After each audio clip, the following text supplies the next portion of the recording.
ગયા વખતે આપણે મર્યાદા ભક્તિ સ્વરૂપમ પુષ્ટિ પ્રવાહ મર્યાદા ભેદ ગ્રંથમાં જે પુષ્ટિ મર્યાદા જીવો હતા, મર્યાદયા ગુણજ્ઞાસ્તે, એનું અનુક્ત ચિંતન શ્રી ગુસાઈજીએ ભક્તિ જીવનમ ગ્રંથમાં સમજાવ્યું છે. એમાં આપણે ગયા વખતે જે શ્લોકોનું અધ્યયન કર્યું હતું, સાથે શ્રી મહાપ્રભુજીના સુબોધનિધિમાં બીજો સ્કંદ પ્રથમ અધ્યાય 37મા શ્લોકના સુબોધનિધિમાં શ્રી મહાપ્રભુજીએ આનો વિસ્તાર સમજાવ્યો છે કે મર્યાદા કેવલા ભ્રાંતા મર્યાદા કેવલા ભ્રાંતિ સર્વદોષમયસ્ય હિ મિથ્યાચારસ્ય દીનસ્ય પુરુષોત્તમ સંભ્રમાત વેદશાસ્ત્રોક્ત ધર્માણામ રાહિત્યાત ચિત્તનૈષ્ઠુર્યાત ન દોષપહરતિ તસ્ય સાભિમાનસ્ય જાયતે. એટલે શાસ્ત્રની જે મર્યાદાઓ છે, વર્ણ આશ્રમની મર્યાદાઓ છે, એ શાસ્ત્રની મર્યાદાનું પાલન અમે કરીએ છીએ એવી આ લોકોને કેવલ ભ્રાંતિ જ હોય છે અને સર્વદોષથી ભરેલા હોય છે, મિથ્યાચારી હોય છે, દીનહીન હોય છે અને પુરુષોત્તમ સંભ્રમાત અન્ય દેવી દેવતાઓમાં કે આધુનિક જે મહારાજો છે એની અંદર એને પુરુષોત્તમનો સંભ્રમ થઈ જાય છે કે આ જ સાક્ષાત પુરુષોત્તમ છે. અને વેદશાસ્ત્રોક્ત ધર્માણામ રાહિત્યાત, વેદશાસ્ત્રોક્ત ધર્મોથી રહિત હોય છે. જે મહાપ્રભુજીએ સર્વનિર્ણય નિબંધની અંદર સાધન પ્રકરણની શરૂઆતમાં આ વાત સમજાવી હતી કે અધુના તુ કલૌ સર્વે વિરુદ્ધાચાર તત્પરા સ્વાધ્યાયાદિ ક્રિયાહીના તથાચાર પરાંગમુખા ક્રિયમાણમ તથાચારમ વિધિહીનમ પ્રકુર્વતે વિક્ષિપ્ત મનસો ભ્રાંતા જિહ્વોપસ્થપરાયણા. તો એવા વેદશાસ્ત્રોક્ત ધર્માણામ રાહિત્યાત ચિત્ત નૈષ્ઠુર્યાત, એના કારણે એનું જે ચિત્ત છે નિષ્ઠુર હોય છે. ભગવદ સેવાને યોગ્ય જે એની અંદર આર્દ્રતા આવવી જોઈએ એવી આર્દ્રતા ન હોય. ભગવદ સેવા કથામાં જે હૃદયની કન્ડિશન ભગવદ લીલા રસથી ભીંજાયેલું હોવું જોઈએ, લીલામૃત રસાદ્રાર્દ્રી કૃતાખિલ શરીર ભૃત, જે મહાપ્રભુજીનું નામ છે, એવી આર્દ્રતા ન હોય એનામાં. કારણ કે ચિત્ત નૈષ્ઠુર્યાત, ખૂબ અપરસ પાડે એને કારણે ચિત્ત છે નિષ્ઠુર બની જતું હોય છે. બીજાના હૃદયની ભાવનાઓ સામેના વૈષ્ણવોને સમજી શકવાની એનામાં કોઈ સામર્થ્ય નથી રહેતી, એવું ચિત્ત એનું નૈષ્ઠુર્ય હોય છે. અને આવા જે જીવો છે એને મર્યાદીય સમાખ્યાતો, એટલે પુષ્ટિ મર્યાદા જીવ કહેવામાં આવે છે. એમાંનો અધમ પ્રકાર આ છે. એમાં ખૂબ વિસ્તારથી મહાપ્રભુજીની વાત આપણે સમજ્યા હતા કે વર્ણ આશ્રમના ધર્મો, એમાં આશ્રમના ધર્મોમાં આપણે તો ગયા જ નથી. કોઈને વિશેષ જો જિજ્ઞાસા હોય ને બહુ ખૂબ ડિટેલ્સથી જો આ વાતને સમજવી હોય તો યુટ્યુબ ઉપર 9 થી 10 કલાકનું અમે એની ચર્ચા કરી છે. પુષ્ટિ સંપ્રદાય એન્ડ વર્ણાશ્રમ ધર્મ યુટ્યુબ ઉપર મેં પ્લેલિસ્ટમાં મૂકેલું છે. એમાં આ ગ્રંથ ઉપર, આ ટોપિક ઉપર 10 કલાકની ડિબેટ છે, એ તમે સાંભળી લેજો. જે મહાપ્રભુજીએ સુબોધનિજીમાં જે વાત સમજાવી છે અને શ્રી પુરુષોત્તમજીએ બ્રાહ્મણત્વ આદિ દેવતાવાદ એવો ગ્રંથ છે, એની અંદર આનો ઘણો વિસ્તાર છે કે બ્રાહ્મણ કોઈ જાતિ નથી, ક્ષત્રિય વૈશ્ય શૂદ્ર કોઈ જાતિ નથી, દેવતા છે. અને એ 16 સંસ્કાર, બ્રાહ્મણો ઉચિત આજીવિકા, ત્રિકાલ સંધ્યા અને સ્વધર્મનું આચરણ, ત્યારે એ દેવતા એની અંદર બિરાજમાન થાય છે. ત્યારે એ બ્રાહ્મણ ક્ષત્રિય વૈશ્ય કે શૂદ્ર કહેવાય છે. નહીંતરે નામ માત્રના બ્રાહ્મણ કહેવાય, દુર્બ્રાહ્મણ કહેવાય. એના માટે શાસ્ત્રે એવા શબ્દોનો પ્રયોગ કરેલો છે. બ્રાહ્મણોનો જે સદાચાર છે એ કેવો હોવો જોઈએ એ પુરુષોત્તમજીએ ત્યાં બ્રાહ્મણત્વાદી દેવતાવાદની અંદર સમજાવ્યું છે કે શમ દમ બાહ્ય ઇન્દ્રિય નિગ્રહ, આંતર ઇન્દ્રિય નિગ્રહ, મનનો નિગ્રહ અને બહાર ઇન્દ્રિયોનો નિગ્રહ. શમ દમ તપશ્ચર્યા, પછી શૌચ, પવિત્રતા, ક્ષાંતિ, આર્જવ એટલે સરળ સ્વભાવ, જ્ઞાન, અચ્યુતાત્મતા એટલે કે ભગવાનમાં ભક્તિ, દયા, સત્ય, આ તો બ્રહ્મ કર્મ સ્વભાવ જ. આ બ્રાહ્મણ જે છે એની પ્રકૃતિ છે. આવા ગુણો હોય, આવો સદાચાર હોય તો બ્રાહ્મણ દેવતા એની અંદર પધારે છે. ક્ષત્રિયો હોય તો એનો ક્ષાત્ર કર્મ સ્વભાવ જ. ક્ષત્રિયોનો શું સ્વભાવ બતાવે છે? તેજ, બલ, ધૃતિ, ક્ષૌર્ય, તિતિક્ષા, આત્મજય, ઉદારતા, ક્ષમા, સ્થૈર્યમ, સ્થિર રહેવું, બ્રાહ્મણીયતા, બ્રાહ્મણોના ભક્ત બનવું, રક્ષા તથા ઐશ્વર્ય એ ક્ષાત્ર પ્રકૃતિના આ લક્ષણો છે. એટલે આ બધા સદાચાર હોય, 16 સંસ્કાર હોય તો ક્ષાત્ર દેવતા એમાં બિરાજે. વૈશ્ય કર્મ સ્વભાવ જ. વૈશ્યના જુઓ લક્ષણ: દેવ, ગુરુ અને અચ્યુત ભગવાનને વિશે ભક્તિ, ધર્મ, અર્થ અને કામ એ ત્રિવર્ગનું પરિપોષણ કરવું, આસ્તિક્ય એટલે કે આસ્તિક બુદ્ધિ, નિરંતર વ્યાપાર, ઉદ્યમ અને વ્યવહાર કુશળતા, આ બધા ગુણો છે વૈશ્યના. વેપાર, વાણિજ્ય, ગૌરક્ષા, કૃષિ એ બધા વૈશ્યના ધર્મ છે. ક્ષુદ્રના ધર્મો સાંભળો.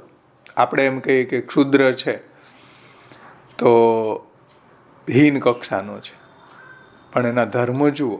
આપણે કઈ કેટેગરીમાં આવીએ ને એ થોડું આપણે અરીસામાં જોઈ લેવું જોઈએ. આમાં ક્ષુદ્રના ધર્મો શું?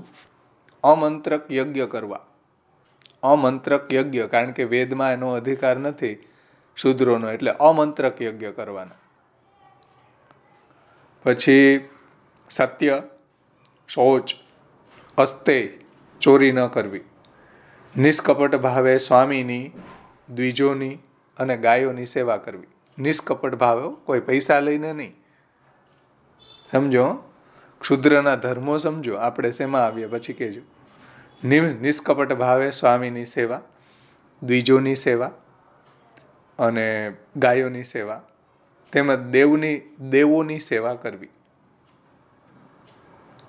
અને તેથી જે લાભ પ્રાપ્ત થાય, એટલે એ જે એને સામેથી કાંઈ યથાશક્તિ આપે એનાથી એનો નિર્વાહ કરવો. અને યથા લાભ સંતોષ, એના વડે સંતોષ પામવો. આ ક્ષુદ્ર પ્રકૃતિના ધર્મો છે. અર્થાત જેનામાં આ શુદ્ર દેવતા તો આવે, શુદ્ર દેવતા તો એની અંદર બિરાજે, કે જો એ શુદ્રના ધર્મોનું પાલન કરે તો. આ ધર્મોનું જો એ પાલન નથી કરતા, શાસ્ત્રોક્ત શુદ્ર ધર્મોનું, તો એ અસત શુદ્ર બની જાય છે.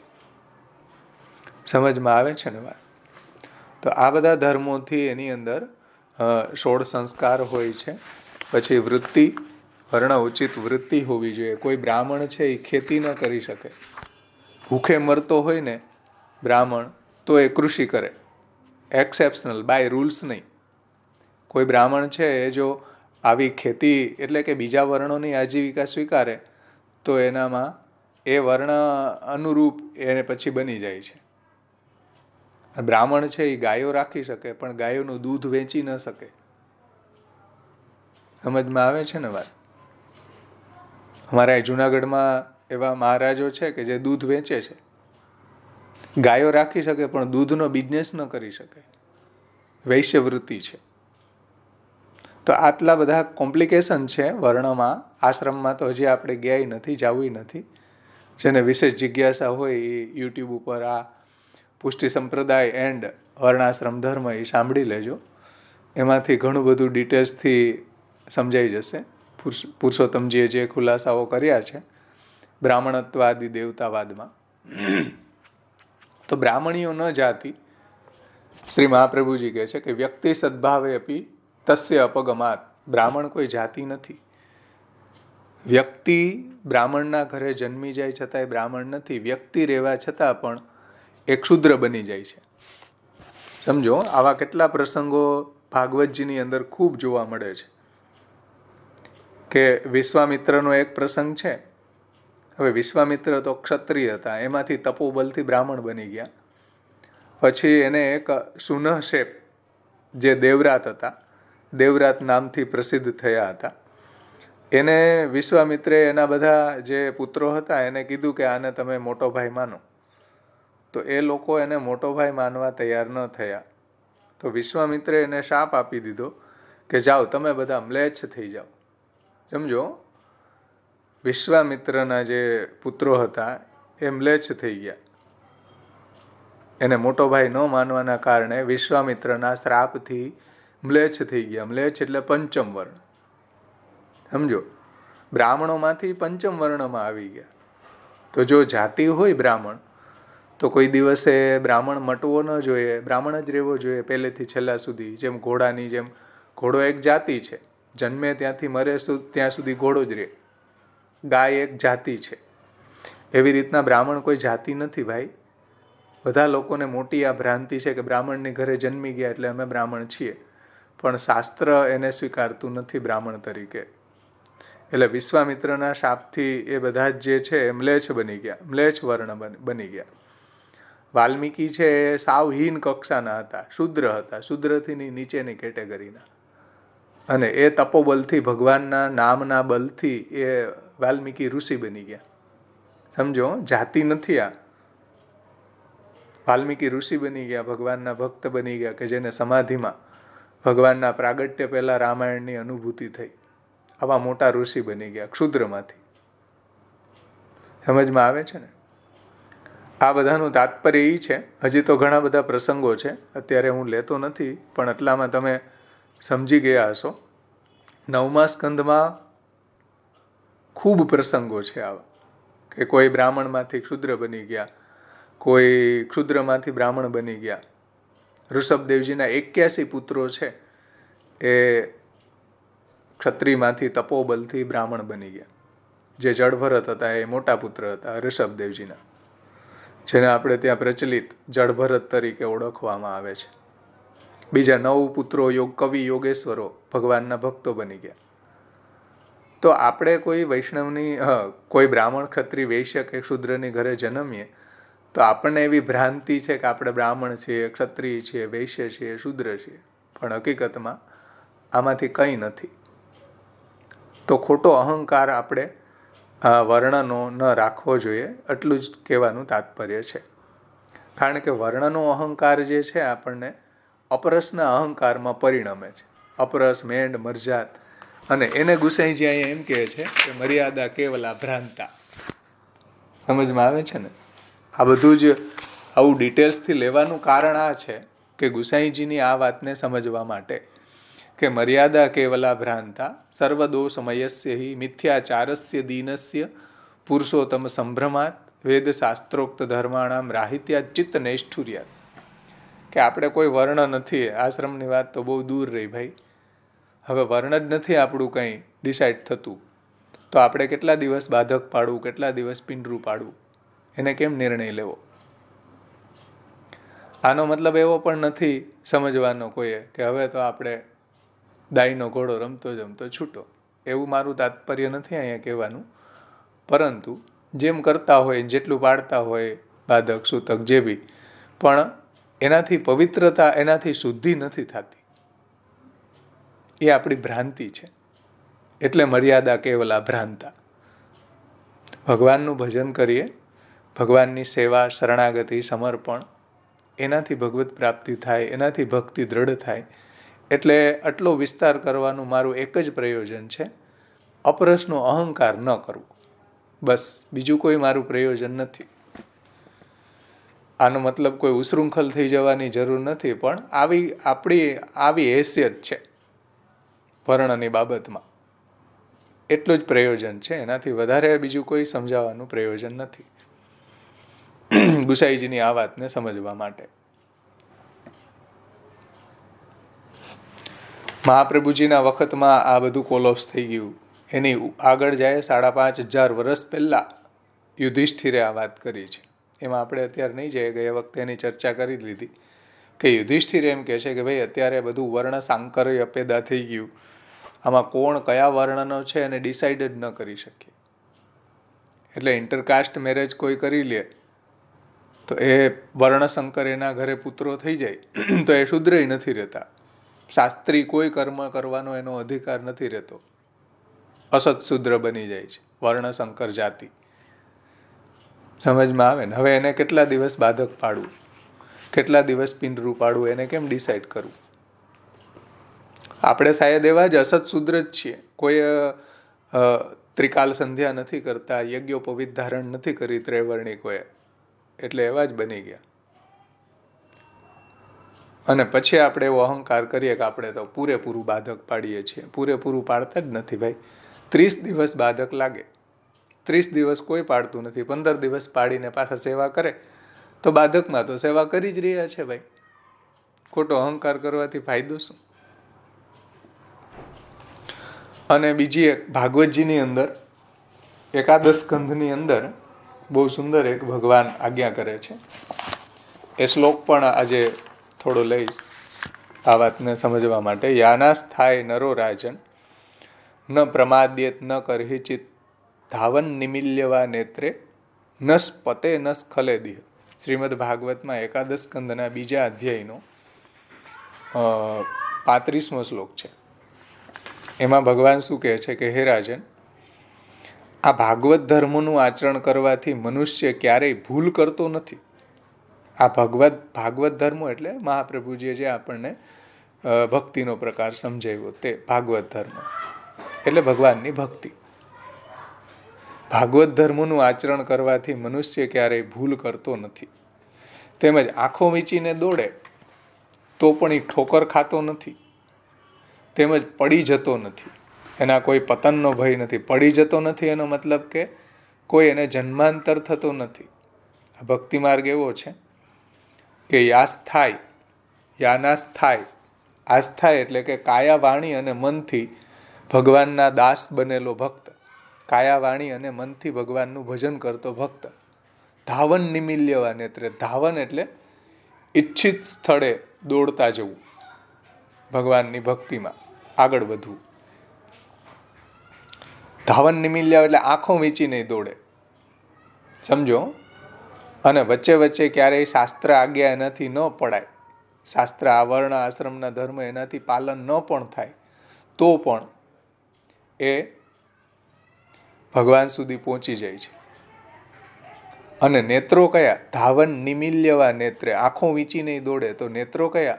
નેત્રો એ કે ગુરુ અને વેદ, એ 2 નેત્રો છે. ગુરુ અને વેદ, આ નેત્રો છે રસ્તા ઉપર ચાલવા માટે, કારણ કે માર્ગદર્શક છે.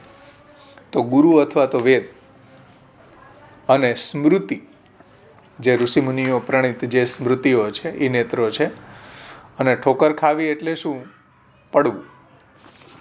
પડવાનો મતલબ દેહનો અંતરાય થવો, જન્માંતર થવો. આ જન્મમાં ભગવાન પ્રાપ્ત ન થાય, બીજા ઘણા જન્મો પછી થાય. તો આવો અંતરાય પણ થતો નથી ભક્તિ માર્ગમાં. કદાચ એનાથી ગુરુ આજ્ઞાનું ઉલ્લંઘન થઈ ગયું, શાસ્ત્ર આજ્ઞાનું ઉલ્લંઘન થઈ ગયું ભક્તિની તન્મયતામાં, વર્ણ આશ્રમના ધર્મ ન પાડી શક્યા. જોકે આપણે પાડતા નથી, જે શાસ્ત્રે બતાવ્યા એ હો.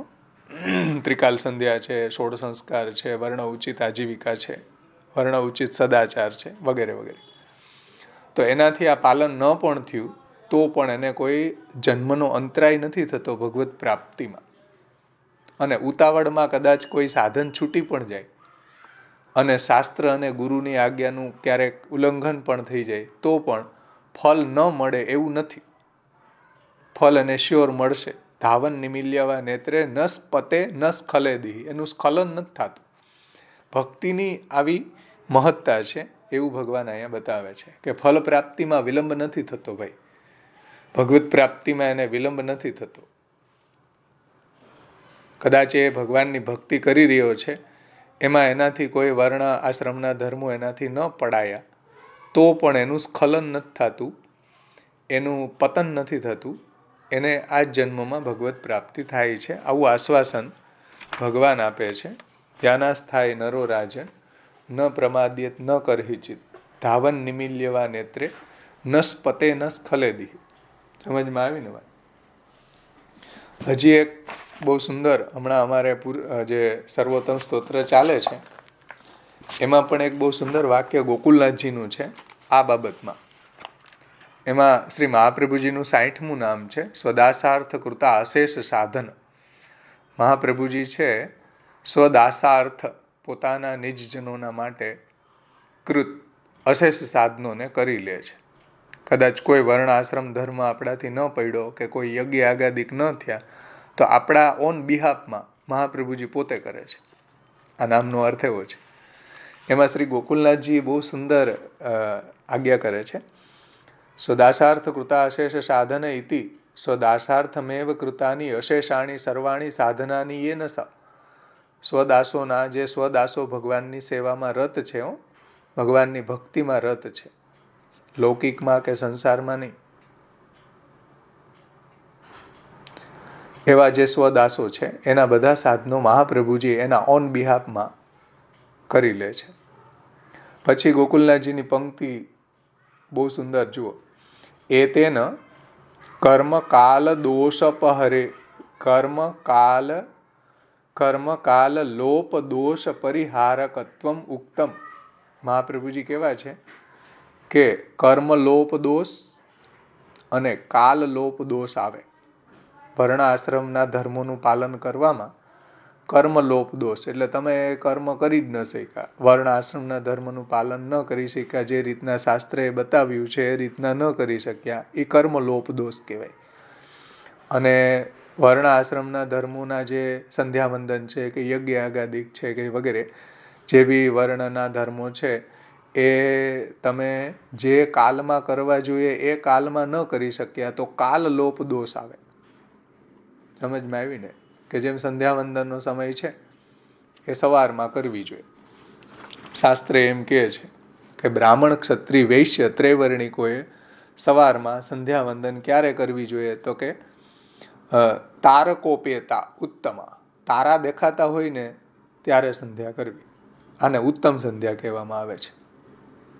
સંધ્યા ઉત્તમા તારકોપેતા. ત્રૈવર્ણિકોએ સવારમાં વહેલા ઉઠીને બ્રહ્મ મુહૂર્તમાં ઉઠીને તારા દેખાતા હોય ત્યારે સંધ્યા કરવી. મધ્યમાં લુપ્ત તારકા, અને તારા જ્યારે આથમી જઈને પછી સંધ્યા કરે ને તો એ મધ્યમ સંધ્યા કહેવાય, ઉત્તમ ન કહેવાય. અને કનિષ્ઠા સૂર્ય સહિતા, સૂર્ય ઉગી જાય પછી કોઈ સંધ્યાવંદન કરવા બેસે તો એ કનિષ્ઠ સંધ્યા કહેવાય. એટલે પ્રાતઃ સંધ્યા ત્રેધા, આવી રીતના પ્રાતઃકાલની સંધ્યા 3, ઉત્તમ, મધ્યમ અને કનિષ્ઠ. હવે આમાંથી આપણે તો એકઈ નથી કરતા. આપણને અહંકાર એવો છે કે આપણે બ્રાહ્મણ છીએ, આપણે વૈશ્ય છીએ, આપણે ક્ષત્રિય છીએ. સમજો, પણ શાસ્ત્ર એમ કહે છે કે ભાઈ તમે બ્રાહ્મણ છો, વૈશ્ય છો, ક્ષત્રિય છો, બ્રહ્મ મુહૂર્તમાં ઉઠો, તારા દેખાતા હોય ત્યારે સંધ્યા કરો. તો આપણે એમ કહીએ કે ભાઈ અમારે ત્યારે ભગવાનની સેવાનો સમય છે, આપણે પ્રભુની સેવામાં રત હોઈએ છીએ, ઠાકોરજીને જગાડવા છે, ઠાકોરજીને શ્રૃંગાર કરવા છે, તો આપણે એ વૈદિક કર્મ છે ન કરી શક્યા સવારમાં તો આપણને કાલ લોપ દોષ લાગે કે એ કાલ ચાલ્યો ગયો, હવે આપણે અનોસરમાં સંધ્યા કરવા બેઠા તો કાલ લોપ દોષ આવ્યો. અથવા તો આપણે કંઈ કર્યું જ નહીં, અગ્નિહોત્ર વગેરે જે યજ્ઞ બતાવ્યા છે ત્રૈવર્ણિકોને એ આપણે કરતા જ નથી તો કર્મ લોપ દોષ આવ્યો. કોઈ આપણાથી અપરસ ન પડાણી, કોઈ મેંડ મરજાદ ન પડાણી, એ તો બહુ 0.001 છે. મુખ્ય ધર્મો બ્રાહ્મણ ક્ષત્રિય વૈશ્ય અને શૂદ્રના શાસ્ત્ર આ બતાવે છે, ત્રૈવર્ણિકોના આ બતાવે છે. 16 સંસ્કાર, સંધ્યાવંદન, નિત્ય ત્રૈકાલિક સદાચાર. તો શ્રી ગોકુલનાથજી એમ કહે છે કે કર્મ કાલ લોપ દોષ પરિહારકત્વમ ઉક્તમ. મહાપ્રભુજી એ નિજજનો ભગવાનની સેવામાં રત હોવાના કારણે એના ઓન બિહાફમાં મહાપ્રભુજી પોતે સંધ્યા કરી લે છે. વૈદિક કર્મો કરી લે છે, જેથી કરી અને કાલલોપ દોષ અને કર્મલોપ દોષ એના ભક્તોને લાગતા નથી. સમજો વાક્ય ગોકુલનાથ. ભાવેશભાઈ, આ કાશી વિશ્વનાથ નો એક ઈ પ્રસંગ છે મહાપ્રભુજી નો, એ કહો ને જરા. હા, પછી કુમુદબેન એમ કે છે કે સંધ્યા વૈષ્ણવને કરાય, તો વૈદિક ધર્મનું આચરણ કરવામાં હે પણ આપણે હા, તો વર્ણાશ્રમની અંતર્ગત તો સંધ્યા કમ્પલસરી છે બધાને માટે. એટલે આપણે લૌકિકની અંદર એટલું બધું આપણે સંસારમાં આસક્ત થાય, ત્યાં આપણને એવો પ્રશ્ન નથી થતો કે આ લૌકિકમાં આટલું બધું આસક્ત થવાય. વૈદિક ધર્મની અંદર આપણને એવું લાગે કે આ અમારે કરાય. અરે કમ્પલસરી છે વૈદિક ધર્મ. તમારાથી લૌકિક ધર્મો એટલા બધા પાડી રહ્યા છો તો વૈદિક ધર્મો થોડા પાડો ને ભાઈ. લૌકિકમાં આપણે ગળા ડૂબ છીએ. લગ્નની અંદર તમે જુઓ કેટલું લગ્નની અંદર લૌકિક કરીએ આપણે. વૈદિક લગ્નની અંદર જે ઇમ્પોર્ટન્સ વૈદિક હોવું જોઈએ એને બદલે લૌકિક વધી ગયું ભાઈ. આ તો 5% વૈદિક નથી, 90% લૌકિક છે લગ્નમાં. હકીકતમાં લગ્નની અંદર 90% વૈદિક હોવું જોઈએ. સમજમાં આવે છે વાત? જે વિધિ છે શાસ્ત્રની, ઓથેન્ટિક બ્રાહ્મણ પાસે વિધિ કરાવવી જોઈએ. કોણ કરાવે? બિચારો બ્રાહ્મણને કોઈ 5,000 રૂપિયા દક્ષિણા નથી આપતું લગ્નની, અને વીડિયાવાળાને 3 લાખ રૂપિયા આપે. 4 લાખ રૂપિયા ફોટાના, ખાલી વિડીયોના. વેલ્યુ શું એની? એનાથી આપણે સમજમાં આવે કે આપણે કેટલા વેદમાં આસક્ત છીએ અને કેટલા લોકમાં છીએ. શાસ્ત્ર એમ કહે છે કે લૌકિક કરતાં સ્માર્ત ધર્મ બળવાન છે, સ્માર્ત કરતાં વૈદિક ધર્મ બળવાન છે, વૈદિક કરતાં ભગવત ધર્મ બળવાન છે. તો આપણે કઈ જગ્યા ઉપર છીએ એ સમજી લેવું છે. લોકમાં આપણે એટલા ગળા ડૂબે. આના માટે બ્રહ્મસૂત્રમાં બી એક સૂત્ર છે જેમાં એમ કે છે કે ભાઈ જે કર્મ માર્ગ અને જ્ઞાન માર્ગ જે છે એમાં આ બધું બાધક આવે, પણ જે ભક્તિ માર્ગમાં હોય તો એમાં એને ભક્તિ મુખ્ય છે, અને પછી આ જે વૈદિક ને આ જે બ્રાહ્મણ હોય જે સંધ્યા વંદના કરવી એ બીજા સમયમાં કરી શકે. ભલે સંધ્યા વંદ્યા એના સમયમાં કરવાનું એ કમ્પલસરી છે, પણ ભક્તિ વાળા માટે એ કમ્પલસરી નથી. બરાબર છે, પણ કોના કારણે કમ્પલસરી નથી? ભક્તિમાં એ પરાયણ હોવાના કારણે એનો જે સમય વ્યતીત થઈ જાય અથવા તો સમય ન મળે. ચલો, એ જ વાત તો ગોકુલનાથજી સમજાવે છે. કર્મ કાલ લોપ દોષ પરિહારકત્વમ.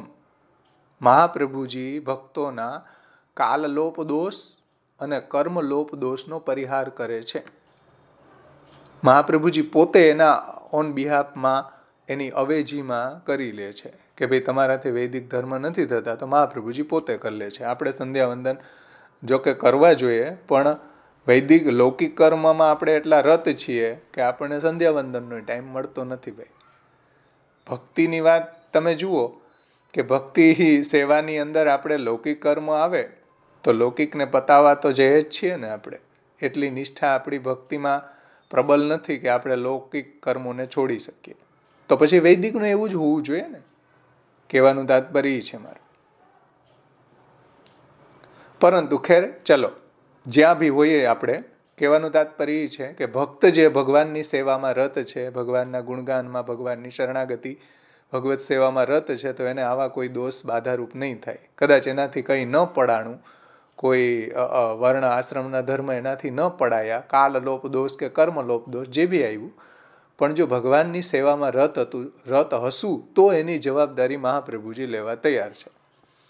એટલે ગોકુલનાથજી કહે છે કે અથવા કરીને બીજો અર્થ કરે છે કે નનુ યત સેવાર્થમ તદીયાહ સર્વે ત્યક્ત્વા તદાશ્રિતા એવ તન્નિષ્ઠન તિષ્ઠંતિ તાદૃશ મહાનુભાવાનામ મર્યાદા માર્ગોક્ત સાધન કરણે કિમ પ્રયોજનમ. આ કોને લાગુ પડે છે કે જે મહાપ્રભુજીની આજ્ઞા પ્રમાણે પુષ્ટિ ભક્તિ સંપ્રદાયમાં નિષ્ઠ છે, મહાપ્રભુજીની આજ્ઞા પ્રમાણે મહાપ્રભુજીની વાણીમાં નિષ્ઠા રાખીને આ ભક્તિ માર્ગમાં એ ભગવાનની સેવા, ભગવાનની શરણાગતિ, ભગવાનને સમર્પણ ને ભગવાનની ભક્તિ કરી રહ્યા છે એવા લોકોને આ લાગુ પડે. એની જવાબદારી શ્રી મહાપ્રભુજી લે છે કે એના કર્મ કાલ લોપ દોષ પરિહારકત્વ મુક્તમ, એની જવાબદારી મહાપ્રભુજી કે હું લઉં છું. પણ તમે લૌકિકમાં એટલા આસક્ત જુઓ અને જો વર્ણ આશ્રમના ધર્મનો પાલન નથી કરતા તો દોષ લાગી રહ્યો છે. મહાપ્રભુજીની વાણીમાં નિષ્ઠ છુઓ, ભગવત સેવા કથા પરાયણ છુઓ અને આપણાથી કોઈ એવું વૈદિક કાર્ય ન બની શક્યું તો મહાપ્રભુજી કે કોઈ પ્રોબ્લેમ નથી, એને તમારા ઓન બિહાફમાં, તમારી અવેજીમાં હું કરી લઉં છું. પણ નિષ્ઠા મહાપ્રભુજીની વાણીમાં હોવી જરૂરી છે, તો મહાપ્રભુજી આ રિસ્પોન્સિબિલિટી લેવા તૈયાર છે. અને બીજી એક વાત કે ઘણા લોકોને એવું છે કે મહાપ્રભુજીની સાથે રહેવાવાળા જે ભગવદીઓ છે એને ક્યાં સેવા કરી હતી. ઘણા લોકો આવું તર્ક કરતા હોય છે. પણ એના વિશે ગોકુલનાથજી શું કહે છે જુઓ, કે જે બધું છોડીને, જુઓ, સર્વમ ત્યક્ત્વા, આખું ઘર બાર બધું છોડીને મહાપ્રભુજીની સાથે રહ્યા છે કોઈની હિંમત અત્યારે કે ઘર બાર છોકરા પત્ની બધું છોડીને મહાપ્રભુજી ભેગા રહેવાની? મહાપ્રભુજી આપણી ઘરે પધારે કે ચાલો તમારે મારે ભેગું રહેવાનું. કેટલા મહાપ્રભુજી ભેગા જાય? હૃદય ઉપર હાથ રાખીને કહો.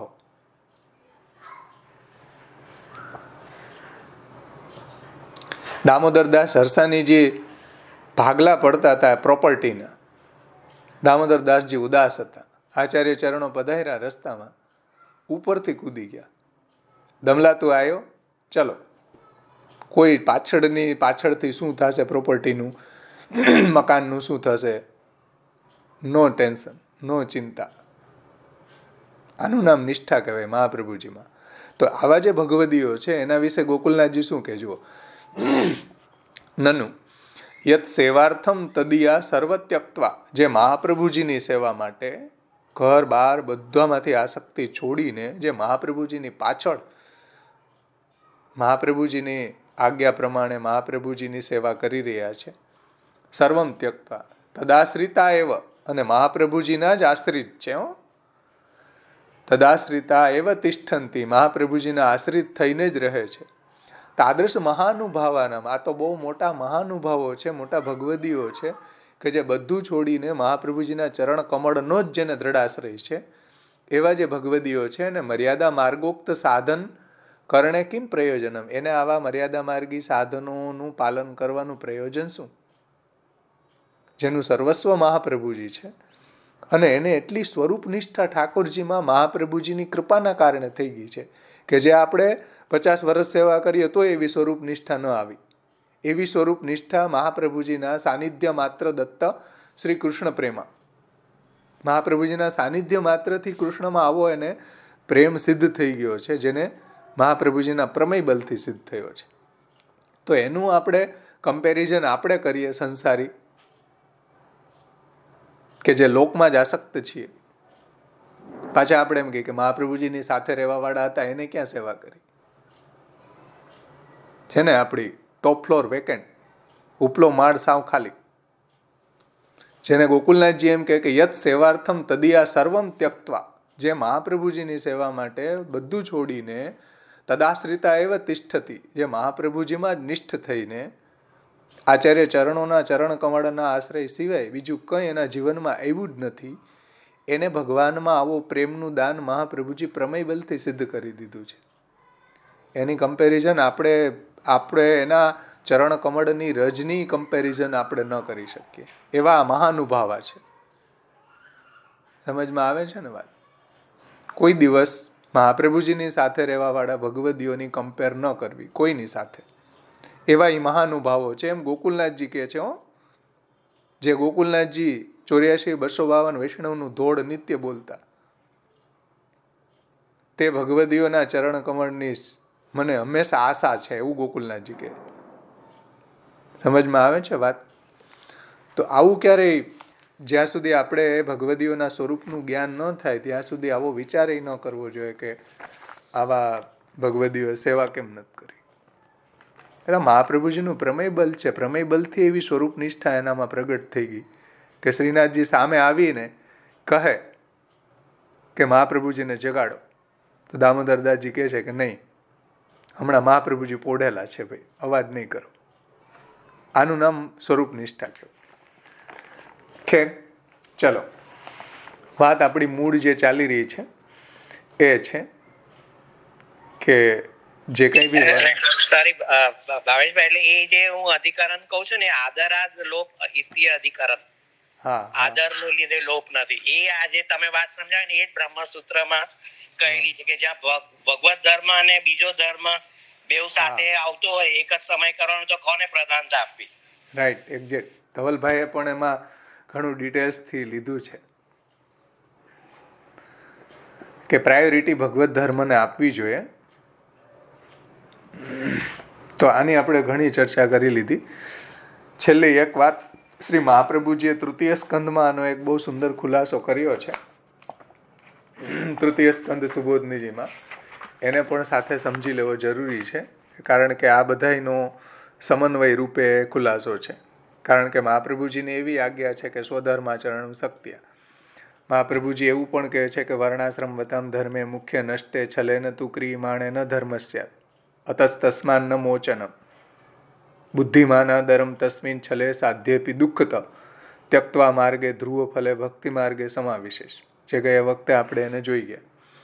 તો આ બધા આજ્ઞાઓનો સમન્વય કરતો એક શ્લોક છે મહાપ્રભુજીનો, તૃતીય સ્કંદમાં 28મા અધ્યાયનો બીજો શ્લોક છે.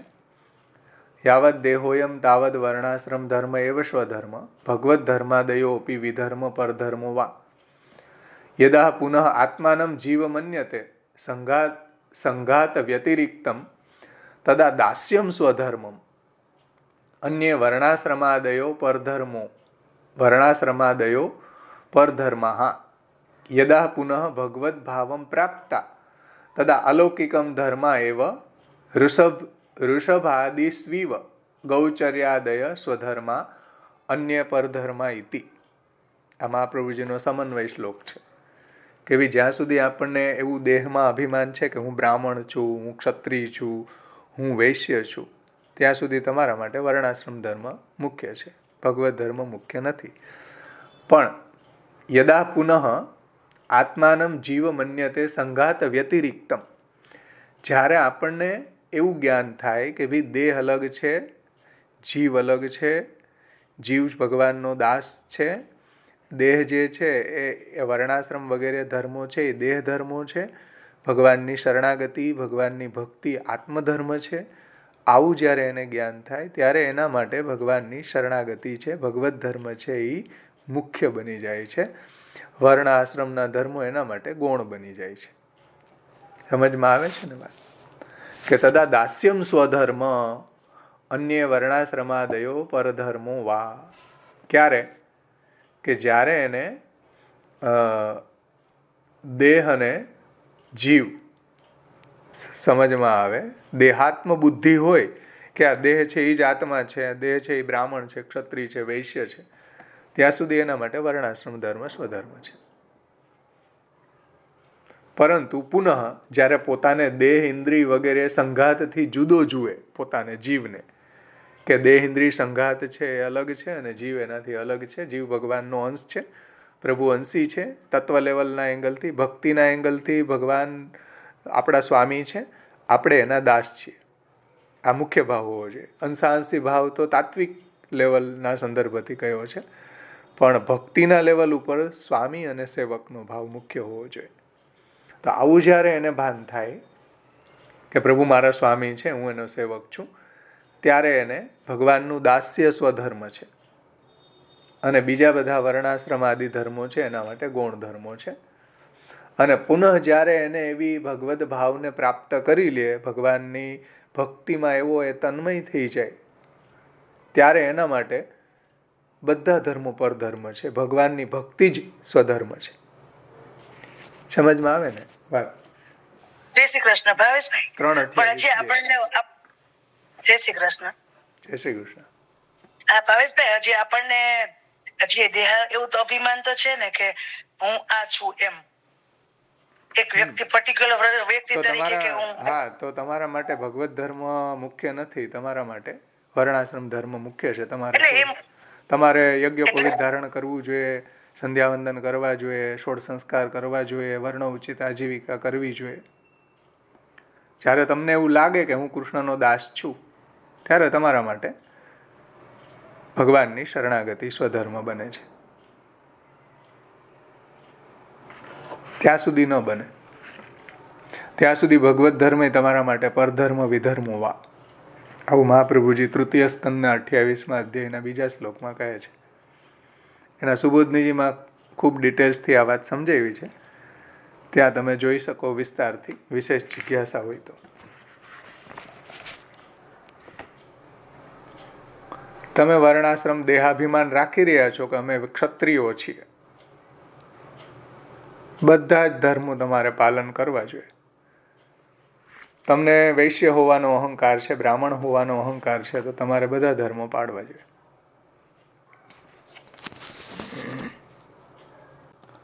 તો સેવા જે કરી રહ્યો છે એને મુખ્યતા છે. કોઈ બહારનું ખાઈ રહ્યો છે તો ભગવત સેવાને લાયક જ છે. હવે એની પોતાની પર્સનલ દૈહિક ધર્મ છે, આત્મધર્મ સાથે એને કોઈ લેવા દેવા નથી ભાઈ. એનો મતલબ એવો નથી કે હવે તો બહારનું ખાવાની છૂટ મળી ગઈ, એવું નથી. ભગવત સેવા કરવા વાળાને બહારનું ખાવાની છૂટ નથી બિલકુલ, પણ બહારનું ખાવા વાળાને સેવા કરવાની છૂટ છે. સમજમાં આવી ને વાત? સિગારેટ પીવા વાળાને ભગવત સેવા કરવાની છૂટ છે, પણ ભગવત સેવા કરવા વાળાને સિગારેટ પીવાની છૂટ નથી.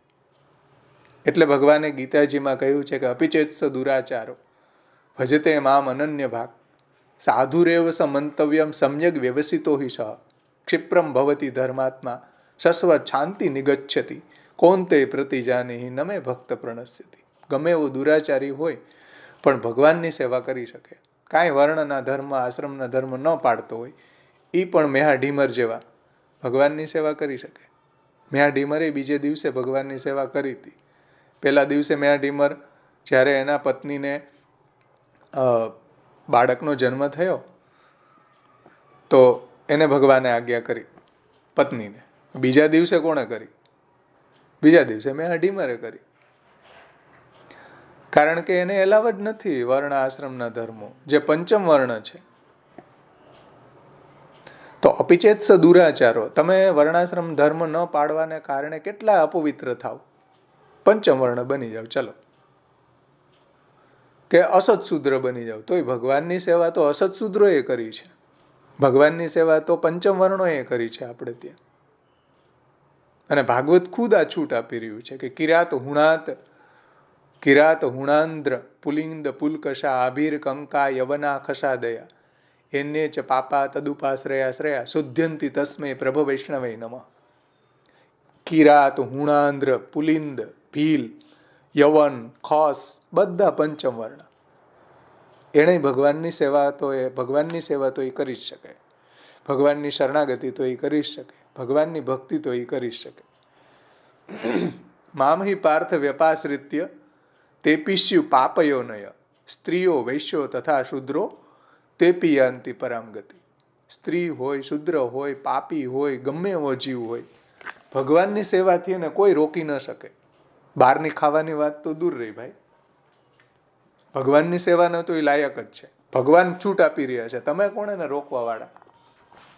સમજમાં આવે વાત મારી ભગવાનની? હું તો ભગવાનની વાત કહું છું, મારી નથી કહેતો ભાઈ. સપ્તમ સ્કંધની અંદર પ્રહલાદજી, એક સેકન્ડ, સપ્તમ સ્કંધની અંદર પ્રહલાદજી આ વાત કહે છે કે ભગવાનને પ્રસન્ન કરવા માટે કોઈ ઋષિત્વ કે કોઈ બ્રાહ્મણત્વ જરૂરી નથી. નાલમ દ્વિજત્વ ન ઋષિત્વમ કેવલયા ભક્ત્યા હરિર અન્યદ વિડંબનમ. હરિ તો કેવલ ભક્તિથી જ પ્રસન્ન થાય છે, બીજું બધું તો વિડંબણા છે. એટલે પ્રહલાદજીનો એક શ્લોક આજે જોયો સપ્તમ સ્કંધની અંદર 9મા અધ્યાયની અંદર પ્રહલાદજી બ્રાહ્મણોના લક્ષણ બતાવે છે. એમાં પ્રહલાદજી એમ કહે છે કે 12 ગુણવાળા બ્રાહ્મણ હોય પણ જો ભગવાનથી વિમુખ હોય ને તો એ અપવિત્ર છે. એના કરતાં ચાંડાલય જો ભગવાનની શરણાગતિ કરતો હોય ને તો એનાથી ઉત્તમ છે. પ્રહલાદજી પોતે આ વાત કહી રહ્યા છે. જુઓ, પ્રહલાદજી એમ કહે છે, સપ્તમ સ્કંદ 9મો અધ્યાય, 8મો શ્લોક. સત્વમાં નિષ્ઠાયુક્ત બુદ્ધિવાળા બ્રાહ્મણાદિ દેવો, મનુષ્યો અને સિદ્ધો બહુ ગુણવાળા હોવા છતાં પણ જો ભગવાનનું, આપનું, ભગવાનની સામે, પ્રભુ સામે બિરાજી રહ્યા છો, ભગવાનની સ્તુતિમાં કહે છે કે આપનું આરાધન કરવાને સમર્થ નથી થતો, તો એ ઘોર અસુર જાતમાં ઉત્પન્ન થયેલો હું આપની સ્તુતિ કરવાને કેમ લાયક થઈ શકું? પછી બ્રાહ્મણોના લક્ષણ બતાવે છે 12: ધન, કુલ, રૂપ, તપ, શાસ્ત્ર શ્રવણ, ઇન્દ્રિય સામર્થ્ય, કાંતિ એની આભા, એનું તેજ, પ્રતાપ, ઉદ્યમ, બુદ્ધિ, પ્રજ્ઞા અને અષ્ટાંગ યોગ. એ 12 ગુણો ભગવાનને પ્રસન્ન કરાવી શકતા નથી એવું મારું માનવું છે. કેમ કે ગજેન્દ્રને તો ભગવાન ભક્તિ વડે જ પ્રાપ્ત થયા હતા. ગજેન્દ્રને તો ભગવાન ભક્તિ વડે જ પ્રાપ્ત થયા હતા, કોઈ સાધન નથી કર્યું. આ 12 ગુણવાળા બ્રાહ્મણ હોય છતાંય ભગવાનના ચરણ કમળથી વિમુખ હોય, સમજો, ભગવાનની સેવાની વાત નહીં, આશ્રય. ભગવાનનો જો આશ્રય ન હોય, ભગવાનના ચરણ કમળથી વિમુખ હોય, તો એવા બ્રાહ્મણ કરતા મન, વચન અને કર્મ, ધન અને પ્રાણને ભગવાનમાં રાખનાર, ભગવાનને સમર્પણ કરનાર ચાંડાલ ઉત્તમ છે. મેંડ, મરજાદ, અપરસ બધું જ અહીંયા બાજુમાં રહી ગયું. ભક્તિ નથી કરતા, ભગવાનનો અનન્ય આશ્રય નથી, તો ગમે એટલી અપરસ પાડો ને, ગમે એટલી મરજાદ પાડો ને, એની વેલ્યુ 000, કોઈ વેલ્યુ નથી. ભગવાનની ભક્તિની મહત્તા છે ભાઈ. શાસ્ત્રમાં, ભાગવતમાં, મહાપ્રભુજીના ગ્રંથો જુઓ તો પ્રહલાદજી એમ કહે છે કે આવા 12 ગુણવાળા બ્રાહ્મણ કરતા જે દીનતાથી ભગવાનની શરણાગતિ કરે છે, ભગવાનને બધું સમર્પણ કરે છે, એ ચાંડાલ પણ ઉત્તમ છે એમ હું માનું છું. કેમ કે ચાંડાલ પોતાની દીનતાથી ભગવાનના ચરણ કમળમાં રહીને કુળને પવિત્ર કરી દે. પોતે તો પવિત્ર થાય એટલું જ નહીં, આખા કુળને પવિત્ર કરી દે છે. ત્યારે બ્રાહ્મણ કુલના અભિમાન વડે કે અમે તો મહારાજ, કુલના અભિમાન વડે ભગવદ વિમુખ થઈને પોતાને પણ પાવન નથી કરી શકતો, કુળની વાત તો દૂર રહી. અને એક ચાંડાલ જે દીનતાથી ભગવાનની સેવા કરે છે, ભગવાનની શરણાગતિ કરે છે, એ પોતે તો પવિત્ર થાય. શુદ્ધ્યંતિ તસ્મે પ્રભ વૈષ્ણવે નમઃ. પોતે તો ભગવાનની પ્રાપ્તિ કરે એટલું જ નહીં, કુળને પવિત્ર કરી દે છે. એ ભગવાનનો મહિમા છે, ભગવાનની ભક્તિનો મહિમા છે. ખેર, ચલો મૂળ વિષય ઉપર આવીએ. ઘણું બધું આપણે એની ચર્ચા કરી. હજી વિશેષ કોઈને જિજ્ઞાસા હોય તો યુટ્યુબ ઉપર મેં વર્ણાશ્રમ એન્ડ પુષ્ટિ સંપ્રદાય આવું એક પ્લેલિસ્ટની અંદર જોજો, મળી જશે. 10 કલાકની ડિબેટ છે. એમાં મહાપ્રભુજીના બધા શ્લોકો છે. આ પુરુષોત્તમજીનો પણ ગ્રંથ છે, બ્રાહ્મણત્વાદિ દેવતાવાદ. એમાં હજી વિશેષ સમજવું હોય તો આપણે આગળ વધીએ. આમાં કોઈને અત્યાર સુધીમાં કઈ પ્રશ્ન હોય તો આપણે એની ચર્ચા કરી શકીએ. હા બોલો. હવે આપણે બ્રાહ્મણ હોઈએ, બ્રાહ્મણના ધર્મ બી ન પાળતા હોય, સ્ત્રીકાર સંધ્યા બી ન કરતા હોય, પણ છતાં વ્યવહાર માટે તો બોલવું પડે ને કે અમે જન્મથી બ્રાહ્મણ છીએ, એવું તો કેવું જ પડે ને. કેવું પડે, કેવું જોઈએ. નામ માત્રના બ્રાહ્મણ, પણ એનો અહંકાર ન રાખવો. એમ કહેવામાં વાંધો નથી કે હું બ્રાહ્મણ, એવો અહંકાર. હા, કેવું જ જોઈએ ને. વ્યવહાર માટે તો બોલવું જ પડે ને કે અમે બ્રાહ્મણ છીએ, ક્ષત્રિય. ભલે આપણે કઈ કરતા નથી એના બ્રાહ્મણના ધર્મ બી પાળતા. એટલે શ્રી મહાપ્રભુજીએ કહ્યું, આમાં પુષ્ટિ પ્રવાહ મર્યાદા ભેદ ગ્રંથમાં આગળ આવશે, લૌકિકત્વમ વૈદિકત્વમ કાપટ્યા તેસુ નાન્યથા વૈષ્ણવત્વમ હિ સહજ. કપટપૂર્વક તો બધું કરવું જ જોઈએ, દેખાવનું કરવું જોઈએ, પણ આસક્તિ નહીં રાખવી ભાઈ, એમાં રિલાય નહીં કરવું. હમણાં એક બેનને કોઈ વાસ્તુશાસ્ત્ર હતું કે એણે કહ્યું કે બ્રાહ્મણોએ બહુ મંત્ર સારા બોલ્યા. તો બ્રાહ્મણોના મંત્ર સારા બોલવાથી કંઈ એ વૈદિક કર્મ સફળ ન થાય. એટલે મંત્રનો આશ્રય નહીં કરો, ભગવાનનો આશ્રય કરો, ભગવાનની શરણાગતિ કરો. હવે બ્રાહ્મણે મંત્ર સારા બોલ્યા હોય, પણ આપણને તો ખબર નથી જે કર્તા કેટલો પવિત્ર છે કે અપવિત્ર. કર્તા અશુદ્ધ છે, દેશ અશુદ્ધ છે, કાલ અશુદ્ધ છે. મંત્ર એકલા સારા બોલ્યા હોય તો એનાથી ફાયદો શું? મંત્ર બોલવા માટે જે પવિત્રતા જોઈએ એ તો પાછી બ્રાહ્મણમાં હતી નહીં. સમજો, આ ફોર એક્ઝામ્પલ મંત્રની વાત છે. ઘણા લોકો સારો દેશનો આશ્રય કરતા હોય કે કાલનો આશ્રય કરતા હોય, ચોઘડિયાનો આશ્રય કરતા હોય. મહાપ્રભુજી એમ કહે છે કે કાપટપૂર્વક કરો, આશ્રય ભગવાનનો કરો. આ બધું છે એ કોઈ છોડવાની વાત નથી ભાઈ, પણ એમાં તમે રિલાય નહીં કરો. એનાથી કંઈ સિદ્ધ નહીં થઈ જાય અત્યારે કે તમે સારા મંત્ર બોલાવી લીધા કે સારો બ્રાહ્મણને ગોતી લીધો. ગોતવો જ જોઈએ, બેસ્ટ વાત છે. લૌકિકમાં આસક્તિ હોવા કરતાં વૈદિક ધર્મનું પાલન કરવામાં આસક્તિ હોવી એના કરતાં વધારે સારું. અને વૈદિક ધર્મમાં આસક્તિ હોવી એના કરતાં ભગવાનની સેવામાં આસક્તિ હોવી એના કરતાં પણ વધારે સારું. એટલે મહાપ્રભુજીના આ એક વાક્યથી બધો ખુલાસો થઈ જાય. લૌકિકત્વમ વૈદિકત્વમ કાપટ્યાત તેષુ નાન્યથા વૈષ્ણવત્વમ હિ સહજમ તતો અન્યત્ર વિપર્યય. વૈષ્ણવતા સહજ હોવી જોઈએ, ભગવાનની ભક્તિ સહજ હોવી જોઈએ, એમાં નિશ્ચલતા હોવી જોઈએ, એમાં કોઈ છલ ન હોવું જોઈએ, એમાં કંઈ કાપટ્ય ન હોવું જોઈએ. કાપટ્ય લૌકિકમાં જરૂર કરવું જોઈએ, વૈદિકમાં કરવું જોઈએ, પણ ભક્તિમાં ન કરવું જોઈએ. હા બોલો દીનાબેન. ભાગવત ધર્મમાં બી આપણે અહંકાર તો ઘણાને આવી જ જાય છે ને કે અમે બહુ ધર્મ પાળીએ છીએ, અમે બહુ સેવા કરીએ છીએ, ઘણાને મોઢે એવું સાંભળીએ છીએ. હા તો એનો ભગવત ધર્મ પાળે તો અહંકાર તો ના છોડવો જોઈએ. હા એનો ખુલાસો આગળ ગુસાઈજી કરે જ છે. અને પછીનો ત્રીજો જે આવે છે ને પુષ્ટિ ભક્તિ સ્વરૂપમ, એમાં એ ગુસાઈજી સમજાવી જ દેશે આગળ. હા ચલો દીનાબેન, તમારે કંઈ પૂછવું છે?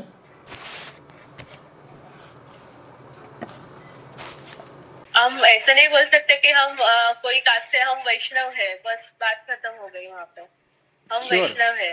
હા, વૈષ્ણવનો જ ઈગો હોવો જોઈએ. રાત્રે 12 વાગે ઉઠાડીને પૂછે કે ભાઈ તમે કોણ છો, તો કે વૈષ્ણવ છું. હું કોઈ બ્રાહ્મણ છું કે વૈશ્ય છું કે હું ગૃહિણી છું કે ફલાણા ભાઈની પત્ની છું, એમ નહીં. એવો ઈગો હોવો જોઈએ આપણો.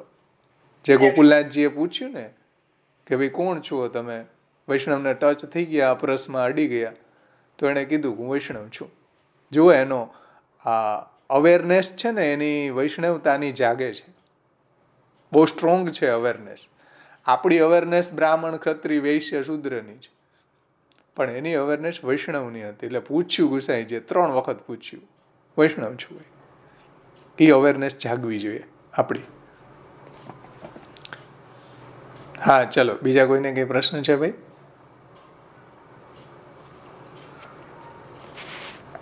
लोग बोलते हैं कि मैं देवी जीव हूँ, देवी जीव हूँ.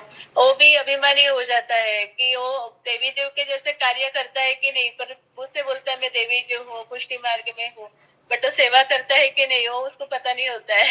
तो ये भी मिथ्या अहंकार हो गया ना उसका भी.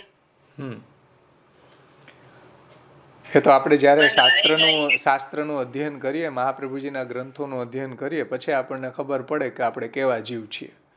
પુષ્ટિ પ્રવાહ મર્યાદા ભેદ ગ્રંથનું અધ્યયન કરે તો અહીંયા સમજમાં આવે કે આપણે કયા લેવલ ઉપર છીએ. હા, કે આ પુષ્ટિ પ્રવાહી જીવોનો અધમ પ્રકાર છે કે પુષ્ટિ મર્યાદા જીવોનો અધમ પ્રકારમાં છીએ ક્યાં આપણે? એ આપણે મહાપ્રભુજીના ગ્રંથોથી જ સમજમાં આવે આપણને કે આપણે અરીસો આપણા મહાપ્રભુજીના ગ્રંથો છે.